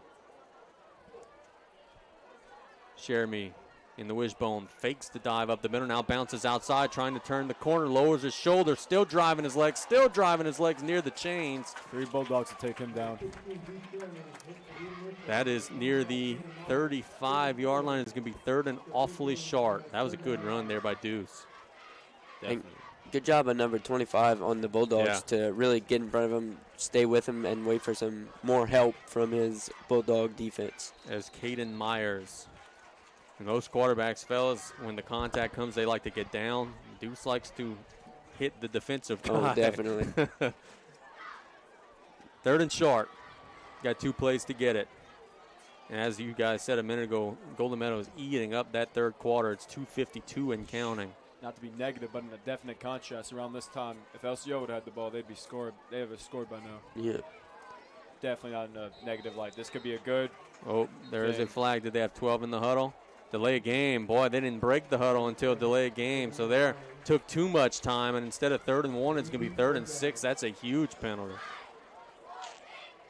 After a really good gain. And when the official puts his hand up, you know there's 10 on the clock. Yep. There they just took entirely too long to get out of the huddle. Let's see now. They hustle that receiver in. Got to get your call. Hopefully with this call, maybe we'll see another pass from Golden Meadow. I'd like to see that. And now they are at 10 again, so they're going to have to hurry. 3rd and 6. Jeremy hands it on the sweep. A nice hole and a first down. That's a good-looking play, good blocking, and they get the first down. Still driving to the 32-yard line, so the penalty doesn't hurt them. That is number 23, Cyrus Gilbo, on the carry, and the Lions get a first down. And there's a man down on the field. That was a literal struggle between the two teams. Yep. See who the injured line is. We certainly hope he's okay. It is a big boy. It's one of their linemen. Didn't want to say that. I know that was too appropriate to call him a big boy. No, he's a lineman, baby. He's a big boy. Yep. Let's see. He's laying on his back. I don't see any particular area that they're looking at or working on. Maybe got the wind knocked out of him. Yeah. Offense has been out on the field an awfully long time. The clock rests at 2:05 to go In the third quarter, it's 14-6 LCO in front, but Golden Meadow is moving the football. They will play a 1st and 10 when play resumes. We do have medical staff in the end zone over here, which helps the both teams get medical attention they need. We're definitely very thankful for that. The young man is talking to his coaches. Wasn't there He's getting up, so thankfully he looks to be okay. That's number 63, Landon Wisher, who is now out on his feet. Maybe just got his breath cut or something like you guys said. He is walking off the field, kind of holding his stomach area. Not holding anything else, yeah, most likely. So he seems to be okay. Maybe just took a tough shot, maybe a helmet or a knee to the chest, something like that. Yeah, it could get very dangerous in those dog piles, and hope he's okay. Golden Meadow now is going to have to bring a different lineman into the game. See if LCO can maybe exploit that. The clock should start once the officials put the ball back in play, which would mean the next snap would be inside of 2 minutes. Which, let's see, here we go. So it starts now with 2:05 and running. Golden Meadow out of the huddle, playing a 1st and 10 at the 32-yard line. Wishbone set, Shermy. Handing it on the sweep, another big hole. They've got some big yardage. That's Gilbo getting about 8 or 9 yards across the 25. And there's a late flag that comes in. Let's see, maybe a little extracurricular. They faked it to the fullback and handed it on the sweep. But we'll see what the penalty is. This was way after the play. So this is going to be a 15-yarder on somebody. I like your lingo, extracurricular. Let's see what the call is going to be. Golden Meadows offense is backed up a little bit. Yeah, they knew it was on them. It's a personal foul on the Lions. I don't think Coach Carroll knew it was on them. Nope. Look at them. Well, the offense is about 15 yards behind the football, so they knew it was on them. And they're going to march it back and negates a big gain. I was Coach Carroll, I'd be upset too. That was a big gain. Yeah. I'd be very upset. We have seen a little bit of hand fighting after the play. Golden Meadow is the first team that gets called for it, though it should count if I had to guess, so it's going to probably be 2nd and long. No, don't move you don't move. The chain gang wanting to move. The chain gang has made another boo-boo. Oh, and gosh. now the fans are yelling about it. Wait. Unless, you know what they may be saying? They may be saying the run was a 1st down, so it'll be 1st and 10 from this spot. I think that's what's happening. Okay. So we apologize, chain gang. It will be 1st and 10. They handed up the middle on the dive, picking forward, getting a little bit. So, yeah, that's what they said. They got the 1st down on the run, and then the penalty was after. Yeah, my apologies, chain gang. My apologies, too. Golden Meadow gets a yard or so. It's 125 and counting now. My apologies, too, chain gang, except y'all still don't have Chuck Gisclair, so I have to show a little favoritism. He was waving his hands like the rest of us up here. I think our guy Wisher is back in the game, fellas, which is certainly good news. I see big 63 back in the huddle. That's great. That's great. I just hope that line can give another hole like the last play. Golden Meadow be in good shape. 58 seconds now and counting. Jeremy waiting for the snap. Fakes it up the middle. There's that sweep again. Gilbo trying to break tackles. Good open field tackle there. Let's get a number on that young man. Was it 23 for LCO that made the stop? It looked like it. I think if he would have kept his head up and maybe try to bounce on the outside instead of running up his defender's back. Yes. Tremaine Mack makes the tackle, so it's going to be 3rd and 7 for Golden Meadow. 28 seconds. Man, they're going to have eaten up the entire third quarter here. I don't think that's too good of an idea. Because if so, they're going to have to definitely stop LCO to take a lead here. See, 3rd and 7, 15 seconds on the clock. I don't know if they're going to have to run another play or not. We'll see if his hand goes up. No, it's not up yet, so they don't have to run a snap if they don't want to. We'll see if they are on the line. They will run a play. It's a bootleg. Jeremy trying to get outside. He's in trouble. He's in the grass. There's a flag on the play. He throws the ball. He's slammed down to the ground. And let's see what the flag is. Otam makes a vicious stop of Jeremy, but we'll check on the penalty. If I was Jeremy, I would have taken the other direction watching Otan come that fast off the line. He gets into the backfield in a hurry, and he did a good job putting them away at the end of the play. The flag's in the area of a hold, but they are talking to Coach Curel, so I don't know what that would indicate. Now it looks like they're going back and talking to Coach Mathern potentially. Looks like Deuce is shaking up a little bit, just trying to walk that last hit off because he was thrown to the ground very viciously, like you said. It's a face mask on LCO, so how about that? Golden Meadow's actually going to get some yardage here. That's a big penalty. That is a big penalty. What could have been, it's going to be a 5-yard variety, so it's still going to be third down, but they're not going to lose the yardage that they lost, and we're going to have one untimed down in this third quarter. Looks like Gummo probably going to need an outside run on this one and get some good yardage. So third down and about 7 or so. Golden Meadow just were the beneficiaries of a penalty. This will be the last play of the third quarter. This is an untimed down. Jeremy fakes it up the middle, now tries to bounce outside. He's across the line of scrimmage, trying to turn the corner, lowers his shoulder near the 30-yard line. He doesn't get the first down, but he gets close, and that'll be the end of the third quarter. We'll go across the field. Golden Meadow's going to have a lot of time to think about what's going to be this huge fourth down play that they're going to have here. Fellas, we asked for a good one. We got it. Both teams have a chance here in the fourth quarter. LCO leading 14-6 at the end of 3. Golden Meadow is driving, but their next play had better be a good one because it's going to be fourth down and about 3 yards. I have a feeling. It's been a little while. Going to try to throw them off sides. We'll see. Yep. Good feeling about that one. I tell you what, I'm liking the way a lot of these guys on both sides run that football. I could see Deuce Jeremy running in blue here in the future. I could see some of those Larose boys. They talk about Myers and Mathern and those guys running the football in blue here in the future. These are some good football players coming up. Definitely, definitely. Mathern's throwing the ball like that right now. Seen him in pregame and seen him that beautiful only pass, but got hit, so probably threw it off a little bit. He passes like that in middle school. Can't wait to see him in high school. Golden Meadow is kind of getting a free timeout here at the quarter break. Going to have an opportunity to get their best fourth down play. They converted a pass play on 4th and 6 earlier in this drive. They literally controlled the entire third quarter. See if Coach Curel wants to keep that pace here and just give LCO the least amount of time possible for them to score. I don't think they reset the chains properly because I don't think it's 4th and 5. Is it? It may be. They might have it backwards. I think they have it backwards. Yeah, I don't think it's 4th and 5. I thought they got much closer than that. Yeah, they're getting it together. It's 4th and about 3 or so. I didn't think they were that short. Not being run by Chuck Gisclair. So they've got to get to the 27 there at the 30. They've worked the hard count successfully a couple of times today. Let's see if they try it again.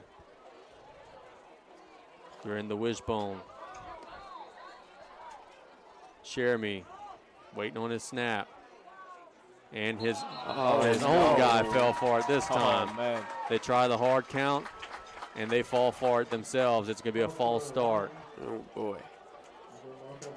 That's not what Golden Meadow needs right now. So from 4th and short, it's 4th and medium/long now. They've still got to get to the 27. Now it's at the 35-yard line. Quick note, the World Series is on the way. Quick note, we got a football game, Dallas. You think we're going to see our first punt of tonight? Heck no. They're not punting the football from the 35. They're going for it here. That's what I like to hear. Especially down. Seeing as slow as these middle school games go, he's going to want to get this first down. Knowing it has no real application to in-game football, playing Madden, I never punt. Jeremy hands it to the outside. Gilbo trying to turn the corner. He ain't going to make it. He's going to be dropped for a loss at the 40-yard line. Number 89 for LCO makes the open field stop. Let me shout out that boy's name. That's Colin Roderick with a big tackle there. LCO now is going to be in control. They're going to have the ball at their own 40-yard line, up by 8 with 7:52 to go. Now I guess the question is going to be, can the high-powered offense run some time off the clock? That sometimes is a struggle. We'll see if they can make it happen here. With how much Golden Meadow runs that clock, if LCO can score here, they would be in wonderful shape. I think since the after that penalty, they're really shaking their heads. If that penalty wouldn't have happened, maybe that play would have worked because the defense would have been in close to the inside, but that penalty just put them back a little bit and just turned the ball over. No doubt. I don't even think they would have ran that play if they would. Mathern, very high snap. He keeps it on the keeper, trying to pick through the line, breaks some tackles, gets about 4 yards. Looked like he was going to get stopped for a loss, though. Good job there by Mathern. Happy accident. Yeah, it was a high snap. Then he got hit at the line of scrimmage, broke the tackle, picked up about 4 to the 44-yard line. It'll be 2nd and 6. They've got to get to midfield. Center's got to calm down a little bit. A couple times he's shot it high. Waiting for the snap. That one's on the money. They hand it off up the middle. They get a big gain and a first down for the Bulldogs out to the 45-yard line. That's Hunter Condley on the carry. And there's an injured line on the field. Oh, he's picking himself up off the turf. 56, what it looks like. Draven Dobson was slow getting up, but he is going to stay in the game as LCO moves the chains. They're staying in their no huddle. They're not trying to bleed this clock. They're trying to add some points, which I think is a wise thing to do. I think that's the problem for the Golden Meadows defense right now, is they don't got time to set themselves and be ready. And LCO is just quick. They hand it to Conley there. He gains a yard or so. Totally two different offensive communications. One being the hurry-up offense of LCO and that wide receiver messenger of Golden Meadow. You can see how it really fits into this game. Thurn gets the snap. He hands it to Mack this time. He's got a nice hole. He stumbles down across the 40 to about the 38-yard line or so. So LCO is going to be about 3 yards short of the first down, but they're going to have 2 plays to get there. 6:33 and counting now. My goodness, one of the cheerleaders there hummed it almost to the press box. No, that's Deputy Dog chucking it out there. I was about to say, get one of them girls on the field. On the 3rd down play, Mathern keeps it. He is stopped. He didn't get the first down, fellas. He's tripped up short, gained a yard. It's going to be 4th and 2. And if Golden Meadow wants to have any chance to win this game, I think they've got to get a stop here and get this football back. They need to get settled. They can't be unsettled like that right now. They need to be ready to go because LCO will always be ready to go. Wes Alamo made the tackle there. It's 4th and 2, maybe the biggest play of the game. Mathern drew him off sides. My goodness, they got a dose of their own medicine. That's going to be a free 5 and a first down for the Bulldogs. That hurts, especially this late in the game. So LCO is going to get a chance to work some more time. Irony's a cruel mistress. At the 33-yard line now. Golden Meadow done it to him 2 or 3 times in the game now. LCO gets to draw him off there. Not to mention, Dallas, when you're saying 2 different types of play styles with quick offense and a walk-in, they've set up different too. Oh, definitely. Mathern hands it to Mack up the middle, driving forward. Doesn't get very much yardage there. Number 56, Draven Dobson on the stop. Deuce Jeremy finished off the run as well. Gained a yard or so. So Golden Meadow's stiffening, but the clock's not in their favor. Down. Sorry about that. Oh, no, that's totally fine. I can't wait to see what Deuce does in high school, just seeing him play both sides of the ball. They hand it up the middle. Fighting forward, breaks a tackle. Now he's in open space. 15, 10, 5, touchdown Bulldogs. That's number 28. Caden Hunter with the touchdown for LCO. And now they're in control of this game. It's 20-6 with 5:13 to go. There's my Bulldogs. Golden Meadow completely spread on that one, wide open in the middle. Once he broke the first tackle, there was a lot of open field. And the Bulldogs now have a 14-point advantage with 5:13 to go. Of course, they're going to stay on for the conversion attempt. Mathern out of the gun. He's got a lot of blockers to the right. There's a high snap, and that's going nowhere. So Golden Meadow does stop the conversion try, but it is 20-6 with 5:13 to go. Golden Meadow's going to have to get an awfully quick score, which isn't their forte. That's not what they're known for. Nope. That's not what they've been doing all night. LCO's in golden position here. But if there is a saving grace, Golden Meadow probably is going to get good field position. That's sort of what we've seen throughout the night here. The real saving grace here is what the Tarpons are going to look like next year. Yeah, the Tarpons are getting some really good freshmen coming up here. A reminder to anybody that may be listening, we're going to be at South Terrebonne on Friday night Kickoff 6:30. The Tarpons are going to be taking on the Gators. It's a situation for South Terrebonne where it's a playoff game for them. They've got to win their last 2 games to have a chance to make the playoffs.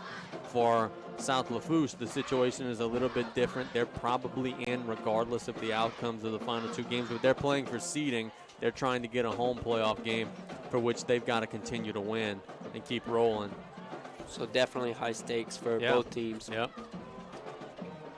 Coach Forsythe said if you're 0-2 the last 2 weeks, you're on the road in round 1. If you're 1-1, you're going to be very close. If you're 2-0, you're going to be at home in the top 10. The Tarpons certainly hope to keep winning, position themselves very nicely. I would love to see us win the next 2 games. Just Blair with the little squib kick that is going to go out of bounds. So Golden Meadow will get the football there at about the 42-yard line. With the way Giscler's kicking, it's hard to gauge if he is a good kicker. I think he knows what he's doing. I think he's just having a hard time getting the right touch. That's awfully tough to do. Especially, let me guess, especially in middle school. Yep. Keep thinking of high school games, but we got to remember that, especially special teams-wise, middle school is a little harder to develop your special teams. Fun fact. How about this, fellas? Golden Meadow is going to get a little crafty here. Instead of taking the football, they're going to march the penalty yardage back, so they're going to make them kick the ball again in hopes of maybe trying to get some better field position than this. So maybe a good move by Coach Curall to try to get the football a little further up the field. If they're going to do this, I wouldn't have that line up again with all those men right there. If I were them. Let's see. Or I try to cover up as much as I can on the weak side. Yep. They have everybody sort of in the middle. They're leaving the sidelines open. They got some wing backs that could cover some ground. Now they're going to a little bit more of a conventional alignment. And it looks like they changed their kicker too. Number 19 is now kicking for the Bulldogs. Yeah, this is going to be, I guess, the deeper guy. Kind of kicks a line drive. That does not go 10 yards, though, so that's going to be another penalty. As that time they gave Scott Robichaud a try, and he kind of kicked it off the side of his foot. The ball went about 8 yards. I think Golden Meadow is going to probably take this one, though. I would be tempted to maybe make them kick it again, though. Just keep going backwards and backwards. Yep. Let them do the work for you. Just keep going. They got to kick it to you eventually, and you're not losing any time until you touch the ball. From what it looks like, it doesn't look like LCO has a kicker that could put it. It looks like these are all intentional kicks, non-intentional kicks. Nope, I think they're going to. Yeah, they're going to take it this time. I would have thought about maybe doing it one more time, though. Yeah, maybe one more, especially this late in the game and knowing your pace and seeing how you need to score quick. I might have let them kick it one more time. So LCO's up 20-6. Golden Meadow needs 2 scores, but they've only got 5 minutes and 13 seconds to get them, and they're going to line up in an overload situation. This is a trick play coming up, fellas. Jeremy throws it out. There's a flag on the play. It is a backwards pass, and Golden Meadow Larose is going to take it and go to the house. The trick play blows up in their face. That is going to be a touchdown for the Bulldogs. They came with an unbalanced line. They threw a backwards pass. There is a flag on the play, but I think it's for illegal motion. The Golden Meadow coaches are saying it was a forward pass. It was close. I couldn't get a good look at it either way. I mean, number 27 for LCO was on the return. Excuse me, number 28, I believe, which is Caden Hunter. If we weren't going to have intentional grounding, the backwards pass is going to be. Well, you can't review it now anyway. It is an illegal formation, as we said. It's declined. It's a touchdown for the Bulldogs, and that's going to be about the straw that breaks the camel's back there. We have the luxury to go back and watch it after on YouTube. I don't know if it was forward or backward. It looked awfully close. Look, Mr. Truck saying it looked like it was going backwards. Yeah. He's got the best view of it. Coach Curall thinks otherwise. We'll check it out after the game. But either way, there's no way to overturn it. It's 26-6 LCO now. I don't believe trick plays belong anywhere in middle school football. Well, when you're this late in the game, you might as well. They had it set up. They had a great amount of blockers there. If the young man could have possibly caught the football, they could have maybe made something happen. Because they did have it set up, but apparently not enough because they got the illegal motion. Yep. Yeah. So Mathern See if the Bulldogs could get this 2-point conversion just for bragging rights. I think he's keeping this one. He does. He's picking through the line. He's hit. He's still driving, and I think he got in. He did. That was all heart there by Connor Mathern. He was hit at about the 3-yard line. He kept pumping his legs until he got into the end zone. So now it's 28-6 with 5 minutes to go. The Bulldogs have blown this one open here in the fourth quarter. Definitely. We're going to have an official's timeout because there's an injured Bulldog. That's injured line, that's cramping all the way, though. They're stretching out the calf muscles. It's number 7, Wes Solomon. Yep. So Wes seems to be okay. See the cheerleaders on both sides are getting together, doing sort of a group cheer. That's, we talk about the guys on the field, but the young ladies on the cheer staffs are going to be coming together after this season as well, joining the same team. It's a great team. Great thing to think about, just these whole schools coming together, not only a football team, but these bands and these cheerleaders hopefully keep going on, and these these Lionettes and the Bulldog dance team just keep doing what they're doing. I hope their passion carries on into high school. In all seriousness, the technical look right now is looking like LCO is winning here, but the true winner will be South Lafourche getting all these great players. The Bulldogs are going to be kicking it down the field this time. There they boom it. That's a good kick. Yes. It's going to go out of bounds, but that is as deep of a kick as we've seen all day. Yep. Fellas, I'm going to tell you an interesting story while we sort this out. Do y'all know what South Lafourche would have been named in terms of mascot if they didn't pick Tarpon? Do y'all know what the runner-up was? Ooh. No, I do not. I feel ashamed that I don't know my Tarpon history. No, it's okay. I was told this story at a quarterback club meeting. If not for Tarpon, the runner-up was the Golden Bears. Can you imagine being the South Lafourche Golden Bears? Wow. No offense, I think I prefer be a bear. Oh, no, that's terrible. No, I think I like being a Tarpon. Maybe just bear, not Golden Bears. Blue and silver. Yeah. I mean, that was the runner-up. I was told that the students at the first incoming class had an opportunity to vote on the mascot, and I was told they picked Tarpon over Golden Bears. Interesting. Quick. Rose getting set to kick it again as they walk off the yardage. This one goes about 10 yards, and it's going to be fielded by Golden Meadow at the 47-yard line. Dallas, you got a World Series alert for us? Oh, yes. The Dodgers just put one over. Let's see who hit it. Taylor, the center fielder for the LA Dodgers, just put one over at the end of the first inning. So the score is 1 Dodgers, 0 to the Astros. There we go. I don't know if y'all noticed, but some psychotic fan of some sorts threw a little blue football into the field. Oh, yeah. Yeah, they've gotten it off the field. Student section has a bad reputation of doing that as well at high school games. But, yeah. Shotgun set for Golden Meadow. They've got to move the ball very quickly here. I think there was some offsides from the Bulldogs. Yep, there was the flag. They're trying to roll out the quarterback. He's going to go down, but that was Jared Jitzler, quarterback. I think this is going to be 5 free ones for LCO or for Golden Meadow, though. I think almost the whole defensive line was offsides there. That was Mack on the tackle, correct? Yeah, Mack on the stop. Vicious tackle. Came right over and just hooked him. Let's see. Talking the penalty over. We think it's offsides. Let's see what the officials think. And let's see, we have an illegal formation, so it's not offsides, which I don't know is necessarily the right call there, but it'll be 1st and 15. And I don't know why the clock is starting after a penalty either, so I think they may have missed that one too. But either way, it's 1st and 15. Golden Meadow is trying to make something happen in a hurry here. See if they have another trick play up their sleeve or somewhere. Lining up in a wing T set. They hand it to Gilbo, and he's down after a yard maybe. Mack, I believe, on the stop there. Yep, Tremaine Mack with the tackle. He's played a good ball game for this Bulldogs. 4-10 and counting. Seeing them in that wing back in the 4-point stance really gives me a flashback to what LCO used to run with Corbin and all. Like I said, yeah. It was it was a great thing to see that tradition is still alive in middle school. Well, the formation doesn't quite look the same without Drake Bailey on in the middle, though, doesn't it? No, it doesn't. You see that on Friday nights. Jeremy keeps it on the bootleg, trying to get outside. Now cuts back in across midfield. It is a nice run, about 5-6 yards. Now he's thrown back late at the end of the play. His forward progress did stop after he gained about 5 or 6. 3:30 and counting, as it looks like, fellas.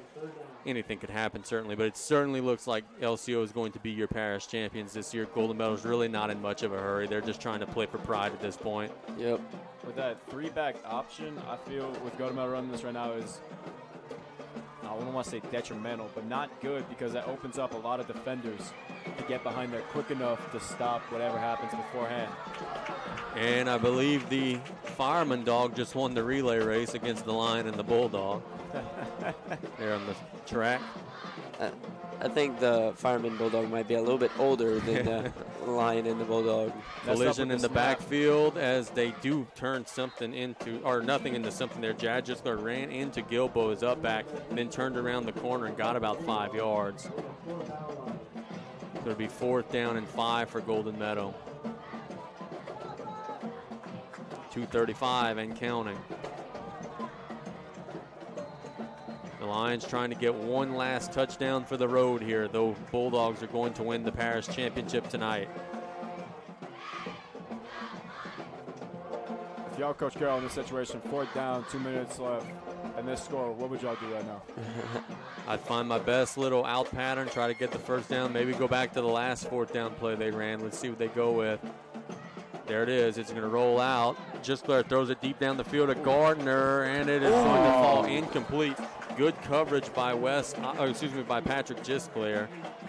Good pass. Coaching staff hoping for interference call on that one. They didn't get it. Now LCO is going to take over with 2:01 left on the clock, and they're going to just be running this thing down. Congratulations to the Bulldogs. They will be your 2017 parish champions. Just a great overall effort, especially by the LCO defense, keeping them on that long drive. Dr. Darby Chasson of Advanced Eye Institute, Dufresne Building Materials, Vision Communications, Chris Gode Insurance and Financial Services, Golden Motors, Charlie Ricks, the sales manager for ESPN New Orleans, Encore Training, Wow Cafe, Coastal Casualty Insurance Agency LLC, Terrebonne Ford, and Councilman Daniel Lorraine. Thank you to all those folks for allowing us to be here tonight. Thanks to Todd Bernard working the cameras, Truck working the computer, Nick Stassi setting everything up. LCO has a fumble here on a little sweep play. The ball's still on the turf. I think the young man did pick it back up. That was number 9, Austin Sawa. But boy, he took a licking. They lose a lot of yardage there, but letting a young guy get some reps. I know Austin, he's actually a bitty basketball player. I believe he's only a 6th grader. That's right, 6th graders can play now. Yep. I'm not too broken up about that, honestly. Nope, not at all. 1:29 and ticking. They've only got a couple snaps left in this game. Mathern waiting for the football. High snap, catches it with one hand, hands it off up the middle. They've got a nice gain here across their original line of scrimmage to the 45. That's number 22 on the carry for LCO. That is Hunter Conley. Picked up a good 12 yards or so after the fumble. Now we're inside of a minute here as the Bulldogs are salting away their victory over the Lions. I don't know, these two coaches meet a little tough difficulty. With a minute left in a game like this, is whether to keep their 8th grade starters in, get them their last opportunity to play middle school football, or put in the new kids. It's always a tough predicament. In situations like this, you may not necessarily even have a backup at some positions. That's an awfully high snap. Mathern does field it, trying to turn the corner. He makes something happen again. Now near the sideline, he's pushed out of bounds around midfield. So Mathern again. Big block by 60. Does a good job there, and it's going to be 4th down for LCO with 28 seconds to go, and that was a very big block, as Seth said. Lord. Thomas Wisher laid the wood there. So if they get the 1st down, this may be the last play of the game. If not, Golden Meadow's going to get the football back as the clock's going to stop on the possession change.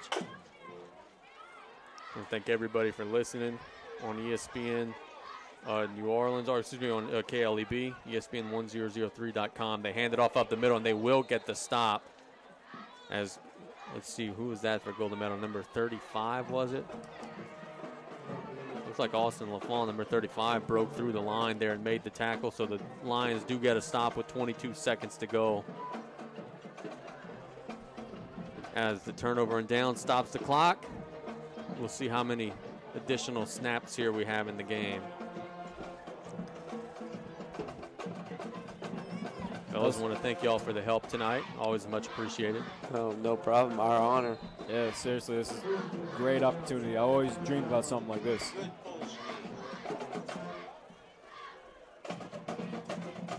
Truck is letting us know we're going to have a little bit of a post-game show, so that's good. We're going to have an opportunity to break this down a little bit. I'll have to say, though, LCO may have technically won this game. South Fouche are the real winners here. Yep. Except when we have to leave and this Golden Meadow LCO traffic. Gisclair throws it deep down the field. It's going to be intercepted by number 28 for LCO, and he goes down at the 30-yard line. That's Caden Hunter. Gisclair was trying to throw a fly pattern, and Hunter got underneath it and made the pick. Excellent job there. So we thought Golden Meadow was going to have the ball last, but now LCO is going to have it. They're likely to be taking a knee here. Yeah, just a little desperation throw right there, trying to get them some experience passing the ball. Almost, to be honest, almost didn't seem worth it passing the ball just to get an interception. And Coach Curall says, you know what, let's go running time. They're going to start the clock here, and that's going to be the end of the game. So our final score is going to be LCO 28, Golden Meadow 6. Congratulations to the Bulldogs, your 2017 parish champions and undefeated 8-0 schedule. The Lions are going to fall tonight, but they had a wonderful season as well. They're going to fall to 7-1. Fellas, the two feeder schools for South Lafourche finished the year 15-1 overall. You can't ask for much more than that, especially considering the only loss for the feeder schools was to one another. I only hope that the teams are nice to each other when they meet again for South Lafourche football. Congrats to Coach Thad Mathern and the Bulldogs for getting the victory in the parish championship. It's their first parish championship since 2014, so it hadn't been too long of a break for the Bulldogs. To see Coach Mathern is wearing a nice Gatorade bath now as he's just been doused. Yep. And on a breezy night like tonight, kind of chilly night, that's not a very good feeling. It's bothering him a little bit. They tried to get Cullen too, but he a little bit quick and then missed the fad. He got out of the way. Teams are shaking hands right now. The Bulldogs are victoriously making their way back to their end zone. The Lions are going to retreat to their end zone as well. They're going to hang their heads for a couple of days, but once the sort of the present wears out and you could look to the future, they're going to realize they had a wonderful season. Just were not victorious tonight. Coaches on both sides are shaking hands, congratulating one another. I remember yesterday at the quarterback club meeting, they all said to one another, hey, no matter the outcome, this has been a great ride for everybody involved. Cheerleaders are even shaking hands. That's interesting. You don't often see that. Just a big congratulations to both teams. The Bulldogs are going to be presented a trophy here, it looks like, near the 30-yard line. The young lady's holding a trophy. We didn't get a trophy. We just got free T-shirts. Dallas now is bickering that he didn't get a championship trophy when he played. Hey, at least y'all won.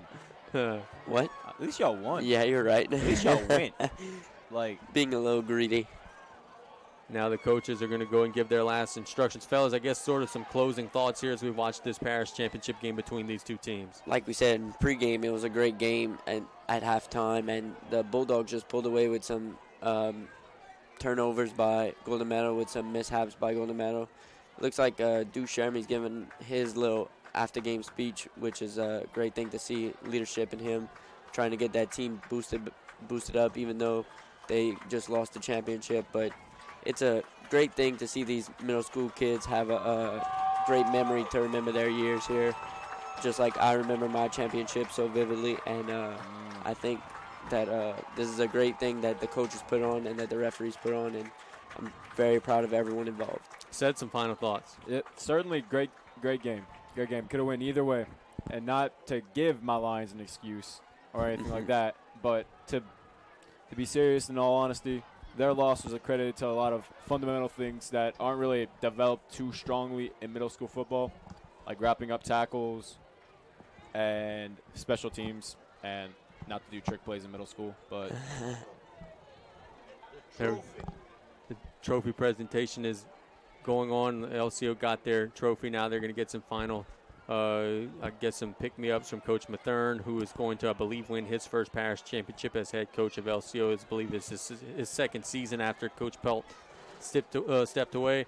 For the Lions, you got to wait another year. It's been since 1999. They're going to have another opportunity next year to do the same thing. I see Coach Curall very active and very passionate in telling his team, hey, look, we fell short tonight, but a great job. I want to thank all our sponsors. I want to thank everybody for listening. Our final score tonight, LCO 28, Golden Meadow 6. You guys keep the radio dial on 1600 AM KLEB, and we'll be back on Friday with South Lafourche against South Terrebonne. Good night, everybody. Have a great night.